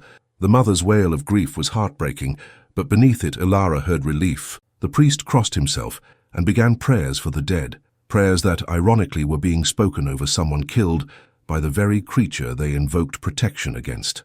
Dracula stood, his face expressionless. "She is at peace. The curse did not take her. I suggest you bury her quickly with the traditional protections: garlic, holy water, a stake through the heart to ensure she does not rise. I am sorry I could not do more." He turned to leave, but the priest's voice stopped him. "My lord, what of this Caesar? What of the threat he poses to our village?" "I will hunt him," Dracula said coldly. "He has violated the ancient laws, has challenged my authority, and has brought suffering to those under my protection. This cannot stand. Tonight I will find his lair, and I will destroy him and any who follow him." "My lord," Elara said, surprised to hear herself speak, "let me help you. If you are hunting other vampires, you may need assistance." He looked at her with surprise. "This is not your fight, Elara. It is dangerous, far more dangerous than anything you have encountered. Caesar and his followers will not show mercy or restraint. They will kill you without hesitation." "Perhaps, but you said it yourself. You try to keep other vampires in check to limit their predations. I told you I would help you protect people from them. This is my chance to prove I meant what I said." For a long moment, Dracula studied her face, searching for something. Doubt, perhaps, or fear. But Elara met his gaze steadily, and finally he nodded. "Very well. But you will follow my instructions exactly. You will not take unnecessary risks, and you will wear this." He removed a ring from his finger, a heavy silver band engraved with symbols. "This marks you as under my protection. Any vampire who sees it will know that to harm you is to invite my wrath." Elara took the ring and slipped it onto her finger. It was too large, but she made a fist and it stayed in place. "Thank you," she said. "I will not let you down." "See that you do not," he replied. Then to the assembled villagers he said, "Return to your homes, lock your doors and windows. Do not venture out after dark. I will deal with this threat, and by tomorrow you will be safe again." The villagers needed no further encouragement. They scattered to their homes, closing shutters and barring doors.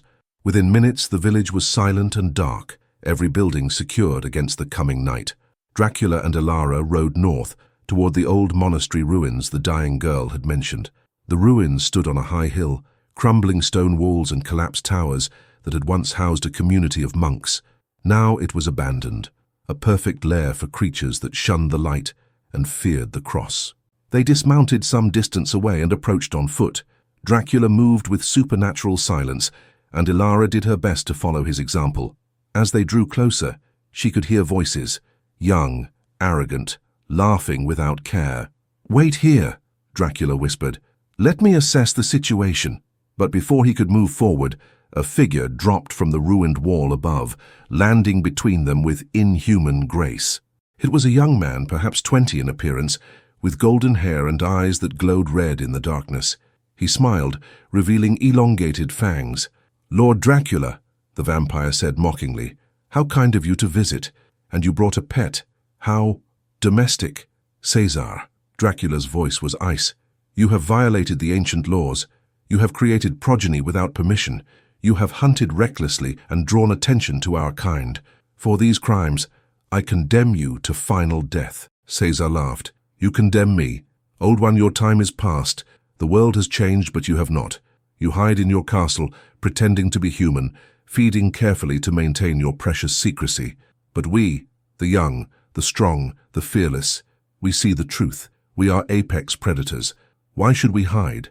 Why should we limit ourselves? Because without restraint, we become merely beasts. Because drawing attention brings hunters, brings mobs with torches and stakes. Because I have lived for centuries and I know what happens when vampires grow too bold. They are destroyed, hunted down and exterminated. I maintain order to protect our kind, not to oppress them." "Protect?" Caesar spat. "You mean control. You want to keep all the power for yourself, to force the rest of us to live by your outdated rules. But your reign is over, old man. I have gathered 12 others like me, young vampires who refuse to bow to your authority. Together we will rule these mountains, and you will be nothing but a memory." As if on cue, other vampires emerged from the ruins. 11 more, as Caesar had claimed, all young and fierce and radiating confidence. They surrounded Dracula and Elara, forming a circle of predators. 13 against 1, Caesar said with satisfaction. Even the great Dracula cannot prevail against such odds. But Dracula merely smiled, a cold, terrible expression that held no humor. "You are young, Caesar. You do not understand what age means in our kind. You have 50 years of experience. I have 500. You think numbers will save you? Let me educate you." What happened next was almost too fast for Elara to follow. Dracula moved with speed that made her earlier observations of his grace seem laughable. He was a blur of motion, striking with precision and devastating force. The first vampire he reached, a female with dark hair, was decapitated before she could even cry out. The second lasted slightly longer, managing to raise his hands in defense before Dracula tore out his throat with bare fingers. The third, fourth, and fifth fell in rapid succession, their bodies crumbling to ash as Dracula's ancient power overwhelmed their comparatively weak hold on existence. The remaining vampires, including Caesar, finally realized their error. They turned to flee, but Dracula was faster. He caught another 3 before they could escape, destroying them with brutal efficiency. Only 5 remained now, including Caesar, and they huddled together in terror. All their earlier arrogance evaporated. "Please," one of them whimpered. "Please, we did not know. We thought—" "You thought wrong," Dracula said coldly. "You thought youth and numbers would overcome age and experience. You thought rebellion would be glorious. Instead, you have discovered why I am lord of these mountains, why even the oldest of our kind respect my domain. I am ancient, I am powerful, and I am utterly merciless when my authority is challenged." He moved toward them, and Elara saw them flinch back, saw the terror in their eyes. They were about to die, and they knew it. "Dracula, wait!" Elara called out, surprising herself. "Don't kill them all." He turned to her, his face splattered with blood, his eyes glowing red with battle fury. "Why not? They chose this path. They followed Caesar into rebellion. They deserve death. Perhaps, but they are also young and foolish. They made a mistake, but must that mistake cost them their existence? Can you not show mercy? Can you not offer them a chance to redeem themselves?" "Mercy?" Dracula's voice dripped with scorn. "You ask me to show mercy to creatures who would have shown you none, who would have torn you apart and feasted on your blood without a moment's hesitation." "Yes," Elara said firmly, "because you are not like them, because you are stronger, wiser, better, because showing mercy is what separates you from mindless predators, because this is how you prove that you are more than just a monster." For a long moment, Dracula stood frozen, his expression unreadable. Then, slowly, the red faded from his eyes. The fury drained from his face, leaving behind exhaustion and something that might have been shame. "Very well," he said quietly. "I will spare them, but there are conditions." He turned back to the surviving vampires, and when he spoke, his voice carried absolute authority. "You 5 will leave these mountains tonight. You will travel far from here, and you will never return. You will live by the old laws. You will feed carefully, sparingly, never drawing attention. You will not create new vampires without permission from the eldest in whatever territory you settle. And you will remember this night, remember the price of rebellion, and you will spread word among the younger of our kind that Dracula's mercy is not weakness, but a gift that must not be abused." "Yes, Lord," they stammered, bowing low. "Yes, we understand. Thank you, Lord. Thank you." "Go!" Dracula commanded. "Before I change my mind." They fled into the night, moving with the desperate speed of those who have been granted an unexpected reprieve from death. Only Caesar remained, still standing defiant, despite his terror. "What of me, old one? Do I receive the same mercy?" "No," Dracula said coldly. "You were the instigator. You turned a young woman against her will, knowing she would suffer. You challenged me directly, threatened those under my protection. For you there is only death." He moved forward, but Elara's voice stopped him again. "Dracula, please. He is young and stupid, yes. He made terrible choices, but he is also a reflection of you, of what you might have become if you had not learned restraint over the centuries. Don't you remember what it was to be young in the blood, to feel the power and not understand the responsibility?" Dracula's jaw clenched. "You ask too much. This creature deserves destruction." "Perhaps he does. But what would Elisabetta want you to do?" The name hit him like a physical blow. He staggered back, his face contorting with pain. "Do not," he whispered. "Do not invoke her name. Do not use my love for her to manipulate me." "I am not manipulating you," Elara said gently. "I am reminding you of who you were when she loved you. Would that man, that warrior prince who fought to protect his people, would he destroy a foolish boy? Or would he find another way?" The silence stretched between them, heavy with meaning. Finally, Dracula spoke. "Caesar, I offer you a choice. You may accept final death here and now, swiftly and without suffering. Or you may accept eternal imprisonment, locked in chains of blessed silver in the deepest dungeon of my castle, sustained on just enough blood to survive but never enough to regain strength. You will exist, but you will never be free. Which do you choose?" Caesar's face went white. "That is not a choice. That is torture, eternal." "Yes," Dracula agreed. "It is. but it is also life of a sort. And perhaps after a few decades or centuries of contemplation, you might learn the lessons you failed to learn tonight. You might become wiser, less reckless, and if that day comes, if you prove yourself reformed, I might consider releasing you. Caesar looked between Dracula and Elara, searching for some hint of mercy, some alternative. I choose imprisonment. I choose to live, even as a prisoner. So be it. Dracula moved forward, and with swift efficiency rendered Caesar unconscious. He lifted the young vampire easily, slinging him over his shoulder. We will return to the castle. Renfield will prepare the chains. They walked back to where they had left the horse, the night around them suddenly seeming quieter, emptier. The battle was over. The threat had been neutralized, but Elara felt no sense of victory, only a profound weariness. You spoke of Elisabetta, Dracula said quietly as they walked. How did you know that name? Elara hesitated, then decided honesty was her only option. I found your resting place today. I saw the portrait. He stopped walking, his entire body going rigid. You entered my chambers. During the day while I was vulnerable. Yes. And I could have destroyed you. I had a stake. I had the opportunity. But I did not. Dracula turned to face her, his expression unreadable in the darkness. Why not? That was your purpose, was it not? To destroy the vampire, to end the curse? Why did you not strike when you had the chance? Because, Elara said, her voice barely above a whisper, I looked at your face and I saw not a monster but a person, someone who has suffered for centuries, who clings to the memory of love, who surrounds himself with books trying to remain connected to humanity. And I realized that destroying you would not be justice, it would be murder, and I am not a murderer. For a long moment, Dracula stared at her. Then, to her complete surprise, he laughed, a genuine sound, full of wonder and disbelief. You are extraordinary, he said. Absolutely extraordinary. You invade my most private sanctuary. You see me at my most vulnerable. You have the means and opportunity to end my existence, and instead, you show mercy. You spare me. And then you stand beside me in battle, encouraging me to show the same mercy you showed me. I did what I thought was right. Right. He tasted the word.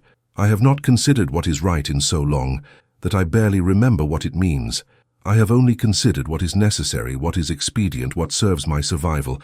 But you make me remember that there was once a time when I cared about right and wrong, about honor and duty, and protecting the innocent. He reached out and cupped her face with his hand, his touch gentle despite the blood that still stained his fingers. You are changing me, Elara, remaking me into something I never thought I could be again, and I am terrified by it, terrified of what it means, of what I might lose if I allow myself to hope that redemption is possible. You do not have to be terrified, Elara said, covering his hand with hers. I am here. I am not going anywhere. Together, we can figure this out. Together, he repeated. And then, slowly, carefully, he leaned down and pressed his lips to her forehead, a kiss that was chaste, reverent, and filled with more emotion than any passionate embrace could have conveyed. When he pulled back, Elara saw tears in his eyes, the first tears she had ever seen from him. Thank you, he whispered, for seeing me, for not destroying me when you had the chance, for believing that I can be more than what I am. You already are more than what you were, Elara replied. You just need to remember that. They continued their journey back to the castle, walking in companionable silence. Caesar remained unconscious over Dracula's shoulder, soon to begin his long imprisonment.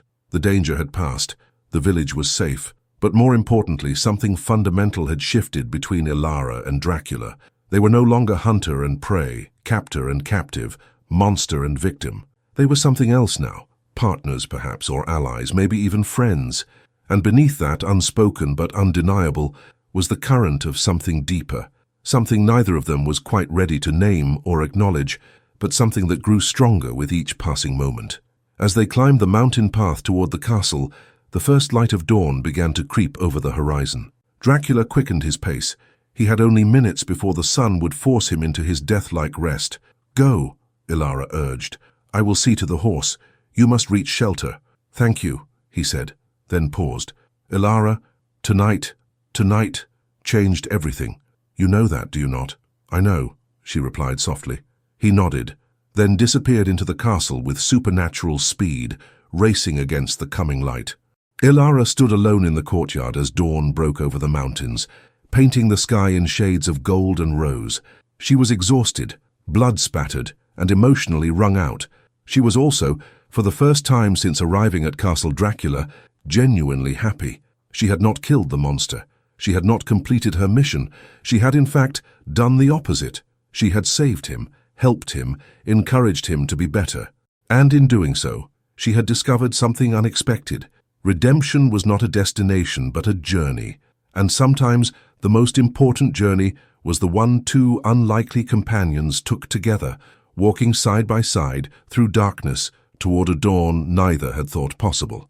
The game had changed, the rules had been rewritten, and neither Elara nor Dracula knew what would happen next.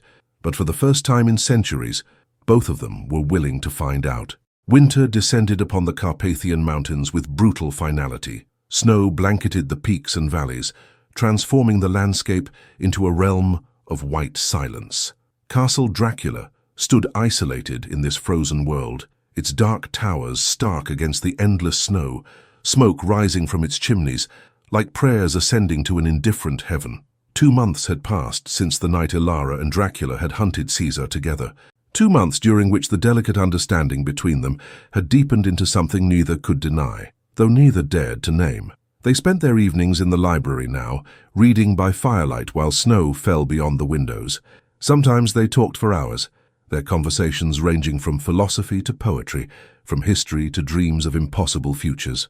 To other times they simply existed in comfortable silence, each absorbed in their own book, but profoundly aware of the other's presence. Dracula had not fed on travelers since that night. Instead, he had arranged for regular deliveries of blood from the village, paid for generously, taken from willing donors who understood they were providing sustenance to their strange protector. It was an imperfect solution, leaving him weaker than he would have been with fresh feeding, but it was a compromise he seemed determined to maintain. "For you," he had said when Elara asked about it, "I do this for you, so that you need not see me as the predator, so that I might pretend for a little while longer that I am something other than what I am." And Elara, for her part, had abandoned all pretense of her original mission. The stake remained hidden in her chambers, unused and forgotten. She no longer thought of herself as a hunter. She thought of herself as, what, a companion? A friend? Something more that she was afraid to articulate? Tonight, as the year drew toward its close, they sat together in the library as had become their custom. Dracula was teaching her Romanian, the language of his mortal life, and she was proving an apt student.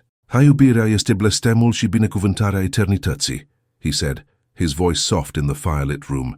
"Love is the curse and blessing of eternity. Say it." Elara repeated the phrase carefully, stumbling only slightly over the pronunciation. "What does it mean to you?" she asked. "Truly?" Dracula set down his book and gazed into the fire. "It means that love is what makes immortality unbearable. When you live forever, you watch everyone you love die. You experience loss again and again and again, until you learn to stop loving entirely, to stop letting anyone close enough to matter. That is the curse. Eternal loneliness, self-imposed to avoid eternal grief. And the blessing? The blessing," he said, turning to look at her, "is when you find someone who makes you forget that fear, someone who makes you willing to risk the pain of eventual loss for the joy of present connection, someone who makes you feel alive again, even when you have been dead for centuries." The intensity in his eyes made Elara's breath catch. She knew what he was saying, knew what he was implying, and she felt the same terrifying, exhilarating truth in her own heart. "Dracula," she began, but he raised his hand to stop her. "Do not say it," he whispered. "Not yet, because once such words are spoken, they cannot be unspoken. And I'm not certain I can bear the weight of them, the responsibility, the danger, the inevitable tragedy that must follow." "Why must it be tragedy?" Elara challenged. "Why must we assume the worst? Because I am cursed, Elara. Because I am damned. Because I am—" "Because you are afraid," she interrupted.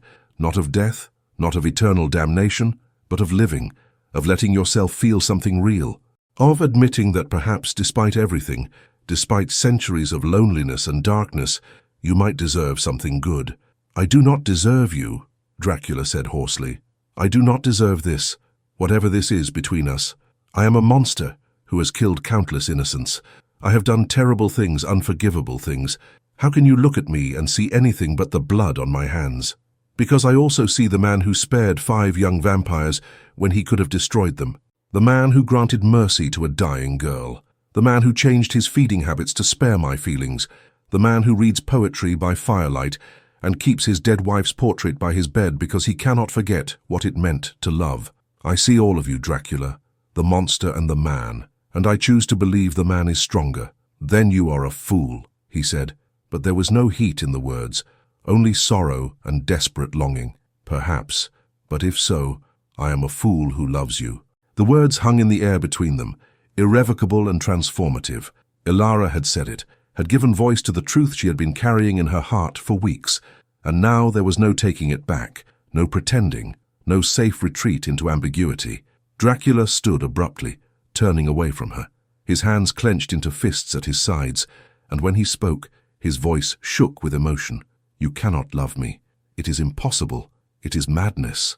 I am everything you should fear and hate. I am the only person in the world who understands what it means to be alone, Elara said, standing and moving toward him. The only person who has ever seen me as more than a burden or a commodity. The only person who challenges my mind and stirs my heart, and makes me believe that perhaps impossible things are possible after all. She placed her hand on his shoulder, feeling him tremble beneath her touch. I did not choose this. I did not want to feel this way. But love is not something we choose, is it?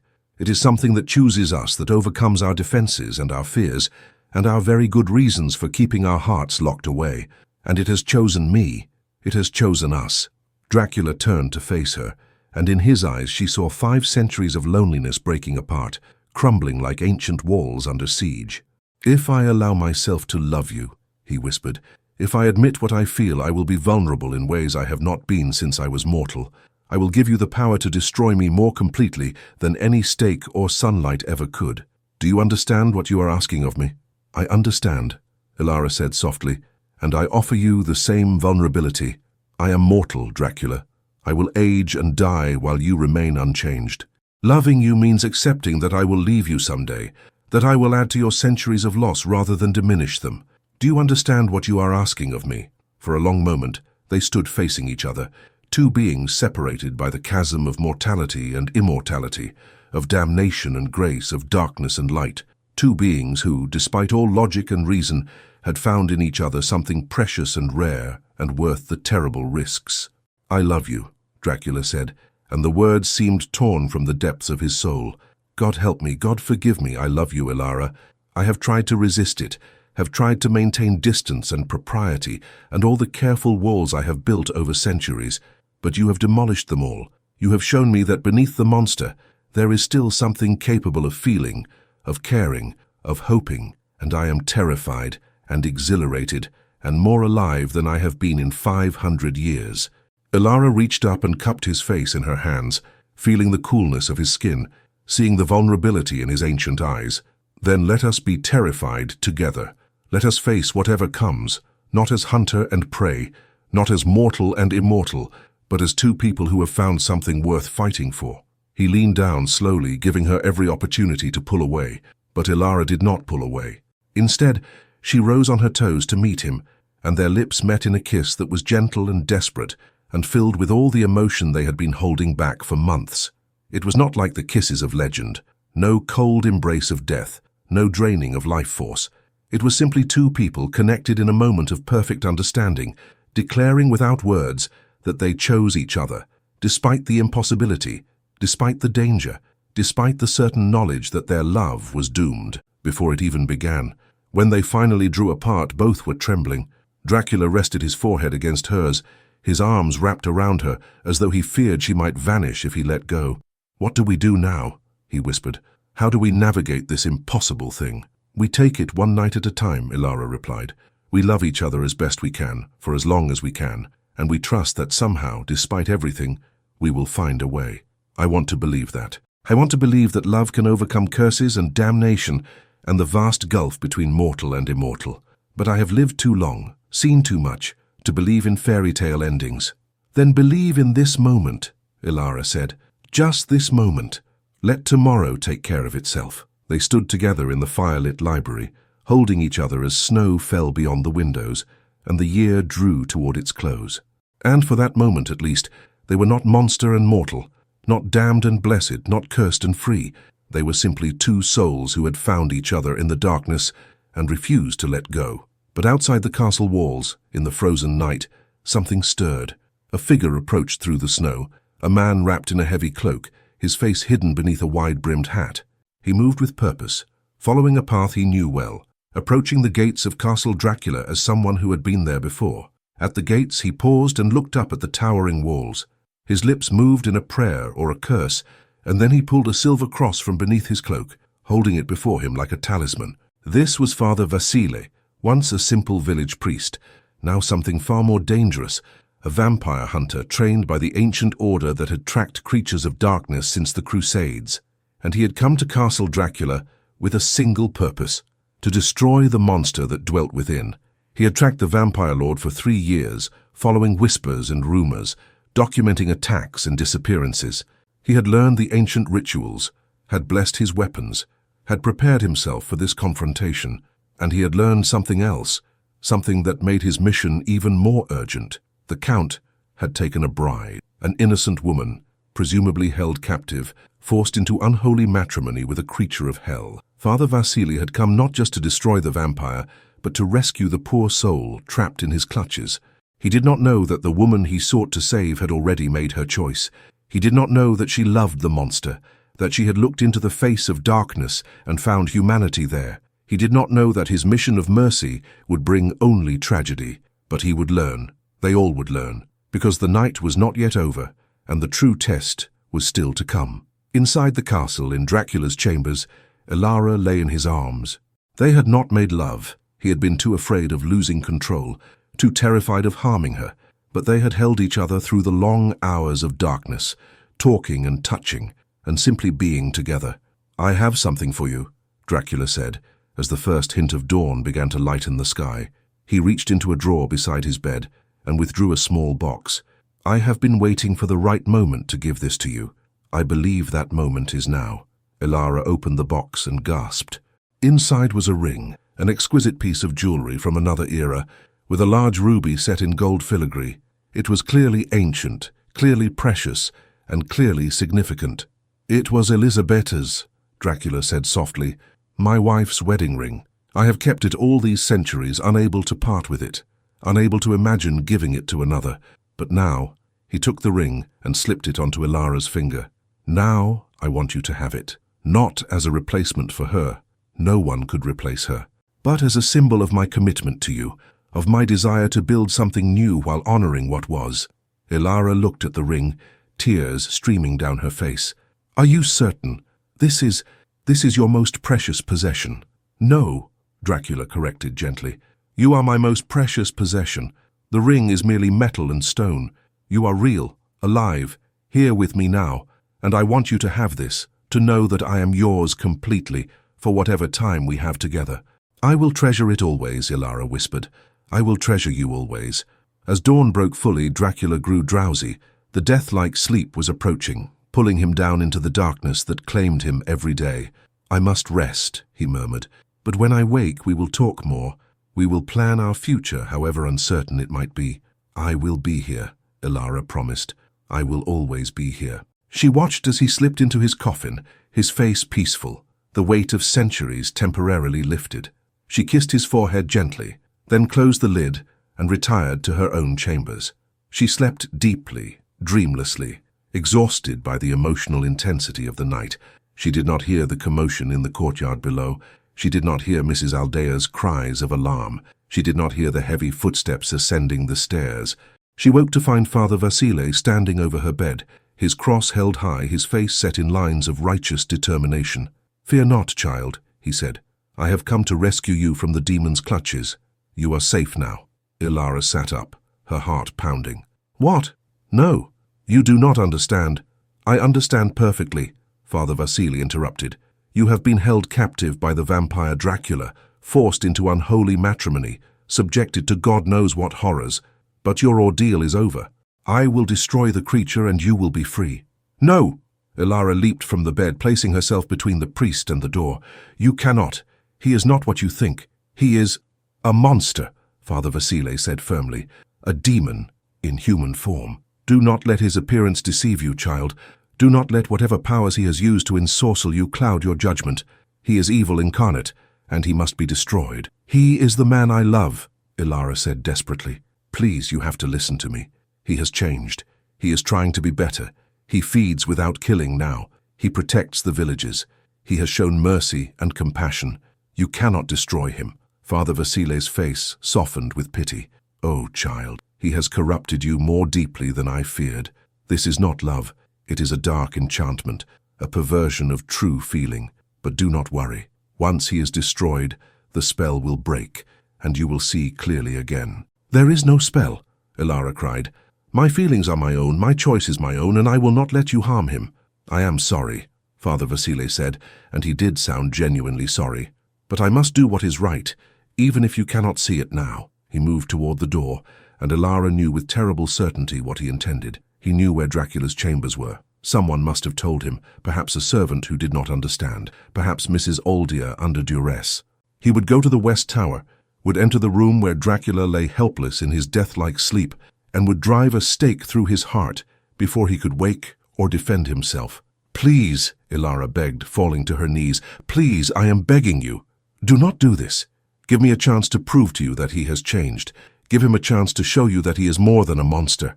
A vampire cannot change, Father Vasile said, but his voice held a note of doubt. It is cursed, damned beyond redemption. Then I am damned too, Elara said, rising to her feet, because I love him, and I will stand with him, whatever that means. If you destroy him, you destroy me as well. Is that the rescue you came here to perform? Will you save me by breaking my heart and murdering the man I love? The priest hesitated, his certainty wavering. In that moment, Elara saw her opening. Give us one day, she said urgently. Wait until tonight when he wakes. Meet with him, speak with him, see for yourself what he has become. If after that conversation you still believe he must be destroyed, I will not stop you. But please, give us this chance. Give love this chance. Father Vasile stood silent for a long moment, weighing duty against mercy, doctrine against compassion. Finally, he lowered his cross. One day, he agreed, I will wait until sunset. But I warn you, child, if this is a trick, if he attempts any violence or deception, I will not hesitate to do what must be done. Thank you, Elara breathed. Thank you. You will not regret this. I hope you are right, Father Vasile said gravely. For all our sakes, I hope you are right. The day passed with agonizing slowness. Elara paced her chambers, unable to eat, unable to rest, her mind churning with fear and desperate planning. Father Vasile waited in the library, reading from his prayer book, his weapons laid out beside him, stakes of ash and rowan, vials of holy water, silver blades blessed by bishops. When sunset finally came, Elara rushed to Dracula's chambers. She needed to wake him, needed to warn him, needed to prepare him for what was coming. She found him already awake, standing by the window, his expression troubled. Something is wrong, he said as soon as he saw her. I can sense it.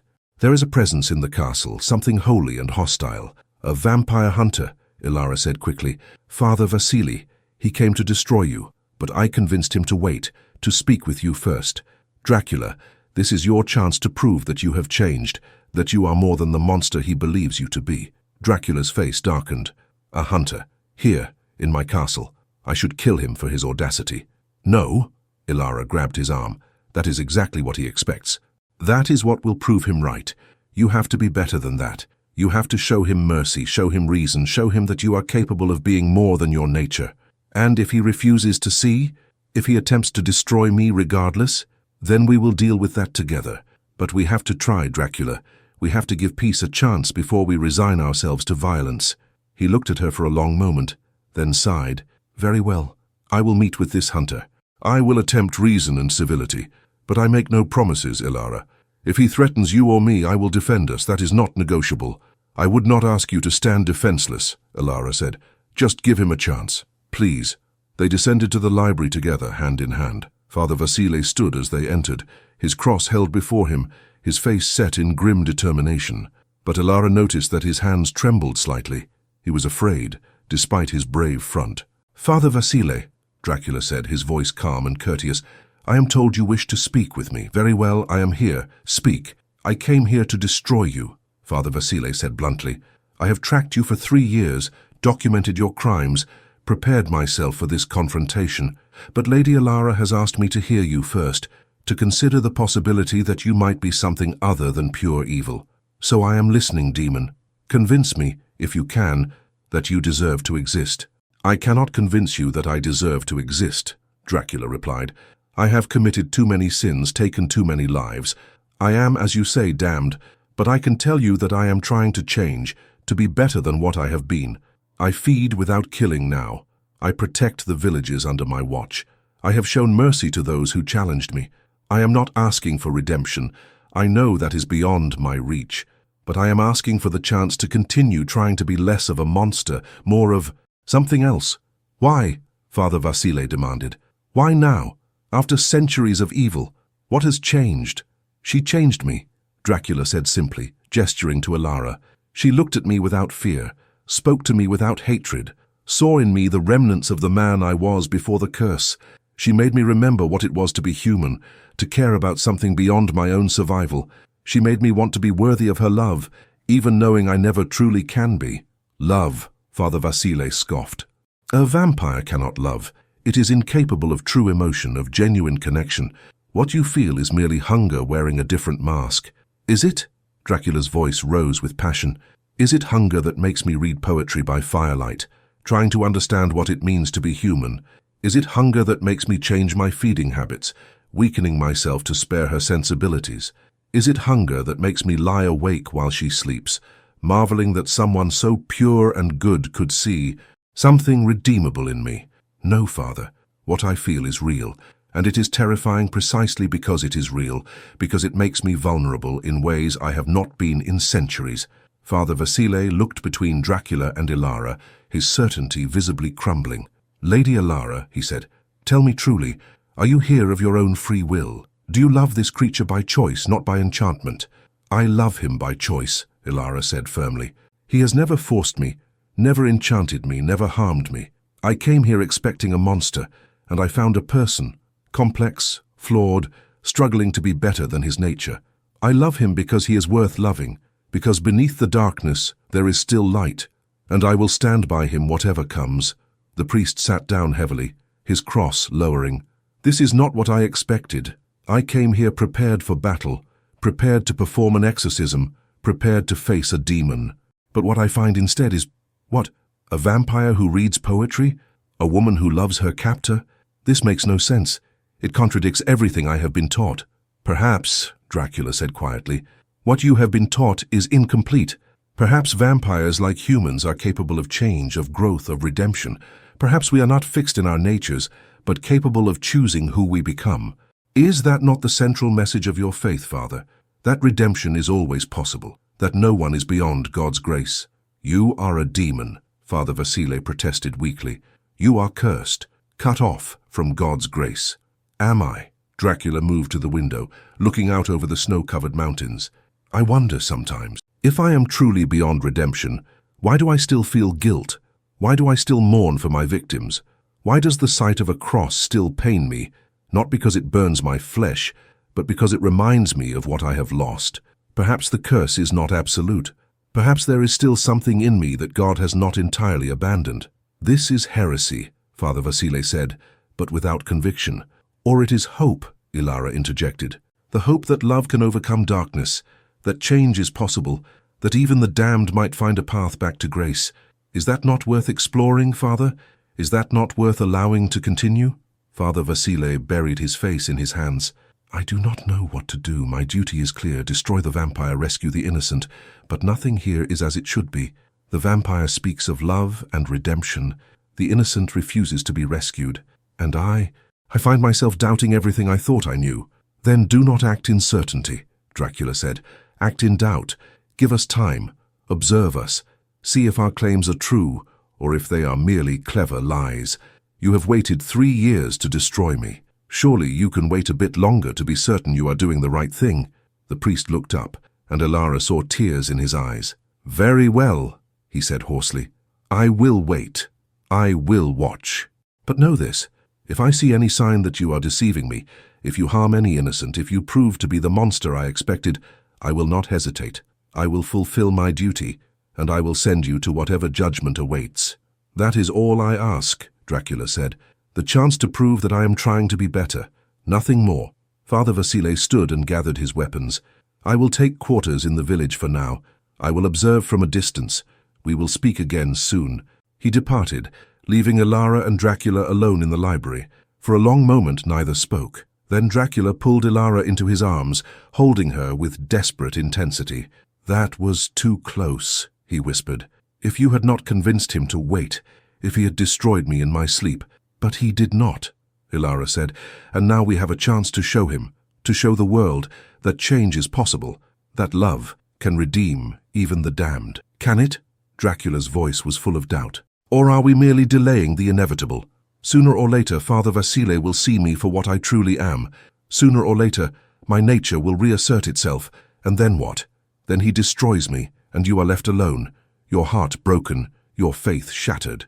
Or," Elara said, tilting his face toward hers, "we prove that love is stronger than curses, that redemption is real, that we can build something good out of darkness.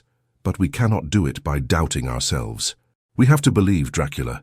We have to have faith. I have not had faith in anything for 500 years, he said. Then have faith in me. Have faith in us. Have faith that this, what we have found together, is worth fighting for." He kissed her then, deeply and passionately, and in that kiss was promise and hope, and the desperate determination to make the impossible possible. The months that followed were among the strangest in Castle Dracula's long history. Father Vasile returned regularly, observing, questioning, testing. He watched as Dracula fed carefully from willing donors. He listened as the Count discussed philosophy and morality.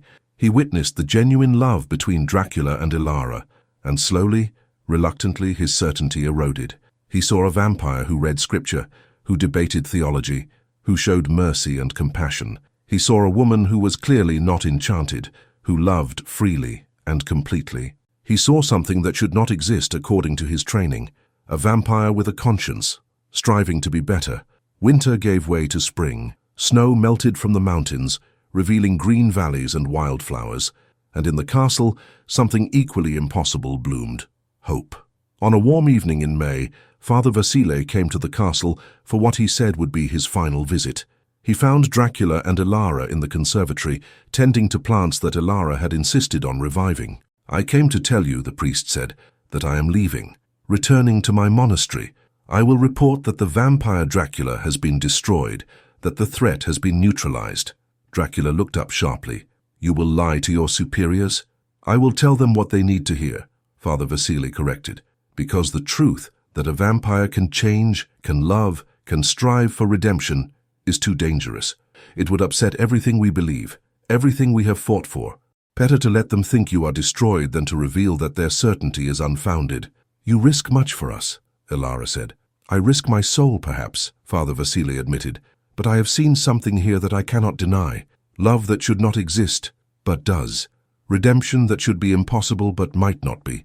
And I find that I cannot destroy it, cannot snuff out this small flame of hope in the darkness."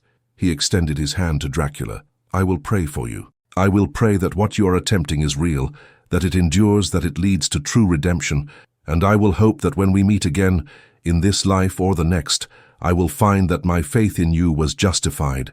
Dracula clasped his hand firmly. "Thank you, Father. You have shown me that faith and doubt can coexist, that certainty is not always wisdom. I will not forget this."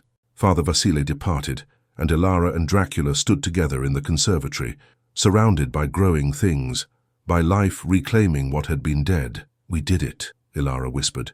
"We convinced him. We proved that change is possible." "We proved it to him," Dracula said. "Now we must prove it to ourselves every day for as long as we exist together." "However long that is," Elara said, a note of sorrow entering her voice. "I am mortal, Dracula. I will age.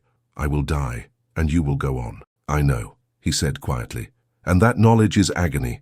But I would rather have you for your mortal lifetime than exist for eternity without ever knowing what it means to love and be loved. You have given me back my humanity, Elara. However long we have together, it will be worth the pain of losing you." "There is another option," Elara said hesitantly. "You could turn me, make me like you. We could have eternity together." Dracula recoiled as though struck. "No, never. I will not curse you with this existence. I will not damn you to darkness and blood and the endless weight of years. I love you too much to destroy you that way. Even if I asked, even if I chose it freely, even then." His voice was firm. "Some gifts are too terrible to give, even in love, perhaps especially in love. I will not make you what I am, Elara. I will love you as you are, for as long as I am blessed to have you, and when you are gone I will carry your memory through whatever centuries remain to me. That will have to be enough." Elara saw the pain in his eyes, the terrible certainty that their time together was finite, that loss was inevitable, and she understood then the full depth of his sacrifice. He was allowing himself to love, knowing it would end, knowing it would add to his centuries of grief. He was choosing the temporary joy over the eternal safety of isolation. That, she realized, was true courage, true love. "Then we make the most of the time we have," she said, taking his hand. "We love fiercely and fully. We build a life together, however unconventional. We show the world that impossible things can be real." "Yes," Dracula agreed, "we do all of that." Years passed. The impossible love endured. Dracula and Elara built a life together in Castle Dracula, she managing the estate by day, he by night, both working together to improve the lives of the villagers, to protect the region, to be guardians rather than predators. They faced challenges, of course. There were nights when Dracula's nature reasserted itself, when hunger threatened his control. There were days when Elara doubted, when the weight of loving a cursed creature seemed too heavy to bear. But they worked through each crisis together, their bond strengthening with each trial overcome. The villagers, initially terrified, gradually came to respect the strange couple in the castle, the count who protected them from bandits and disease, the countess who taught their children to read and established a hospital for the poor. The rumors transformed from tales of horror to legends of dark romance, the vampire who had been redeemed by love. And in the depths of Castle Dracula, in the dungeons below, Caesar remained imprisoned. But Dracula visited him regularly, speaking of redemption and change, offering a model of what a vampire could be if they chose differently. And slowly, over the years, Caesar began to change as well, to see his imprisonment not as punishment, but as opportunity, to use his centuries of darkness to fuel a transformation toward light. 20 years passed. Elara's hair began to show threads of silver. Lines appeared around her eyes, laugh lines she called them, earned from years of genuine happiness. She moved more slowly now, her mortal body beginning to show the weight of years. Dracula remained unchanged, eternally frozen at 31, and the contrast between them grew more pronounced with each passing year. But his love never wavered. If anything, it grew stronger, more desperate, as he watched time claim her piece by piece. On a winter evening, 40 years after Father Vasile's departure, Elara sat by the fire in the library. She was old now, truly old, her hair white, her hands gnarled with age, but her eyes were still bright with intelligence and humor, and her smile still made Dracula's dead heart ache with love. "I am dying," she said simply, with the directness that had always characterized her. "The doctors say perhaps a few months, perhaps a year, but not much longer than that." "I know," Dracula said, kneeling beside her chair, taking her aged hands in his eternally young ones. "I can hear it in your heartbeat, can smell it in your blood. Your body is failing, and I am powerless to stop it. Would you want to? Would you really want me to continue indefinitely in this failing flesh?" "I want you to continue," he said fiercely. "In any form, in any condition. I want you here, with me, forever." "But that is not possible," Elara said gently. "And you know it. We knew it from the beginning. This is the price of loving someone mortal, you lose them. But Dracula, what we had was worth it. Was it not?" "Yes," he whispered, tears streaming down his face. "God, yes. Every moment, every day, even knowing this ending was inevitable, I would choose it all again. I would choose you always." "Then be grateful," Elara said. "Be grateful for the time we had. Be grateful that love was possible, that redemption was real, that two impossible people found each other and built something beautiful. And when I am gone, do not retreat back into darkness. Continue the work we started. Continue to be better than your nature. Continue to prove that change is possible." "How can I continue without you?" Dracula asked brokenly. "You are my light, my hope, my reason for trying to be better. Without you, I am just a monster again." "No," Elara said firmly. "You are not. You were never just a monster, and my death will not make you one. You are Vladislaus Dracula, warrior prince, immortal guardian, redeemed vampire. You are the man I loved for 40 years. You are better than your curse, stronger than your darkness. And you will continue to be that man because that is who you truly are." She reached up and touched his face, wiping away his tears. Promise me you will not give up when I am gone. Promise me you will continue to protect the villages, to show mercy, to be the man you became for me." "I promise," Dracula said, though his voice shook with grief. "I promise, my love. For you, for your memory, I will continue. I will not let your faith in me be wasted." "Good," Elara said, smiling. "That is all I ask." The winter deepened. Elara grew weaker, spending most of her days in bed, too frail to move about the castle she had called home for 4 decades. But her mind remained sharp, and she and Dracula spent long hours talking, remembering, saying the things that needed to be said before the end. On a cold February night, with snow falling gently beyond the windows, Elara's breathing became labored. Dracula sat beside her bed, holding her hand, knowing that the moment he had dreaded for 40 years had finally arrived. "Dracula," she whispered, her voice barely audible, "I am not afraid. I have lived a full life. I have loved and been loved. I have no regrets." "I have regrets enough for both of us," he said, his voice thick with tears. "I regret that I cannot save you. I regret that our time together was so brief. I regret that I must go on without you." "Do not regret our time together," Elara said. "It was perfect. It was everything I ever wanted, and I will carry the memory of your love with me wherever I am going." "I will find you again," Dracula said desperately. "Somehow, someday I will find you.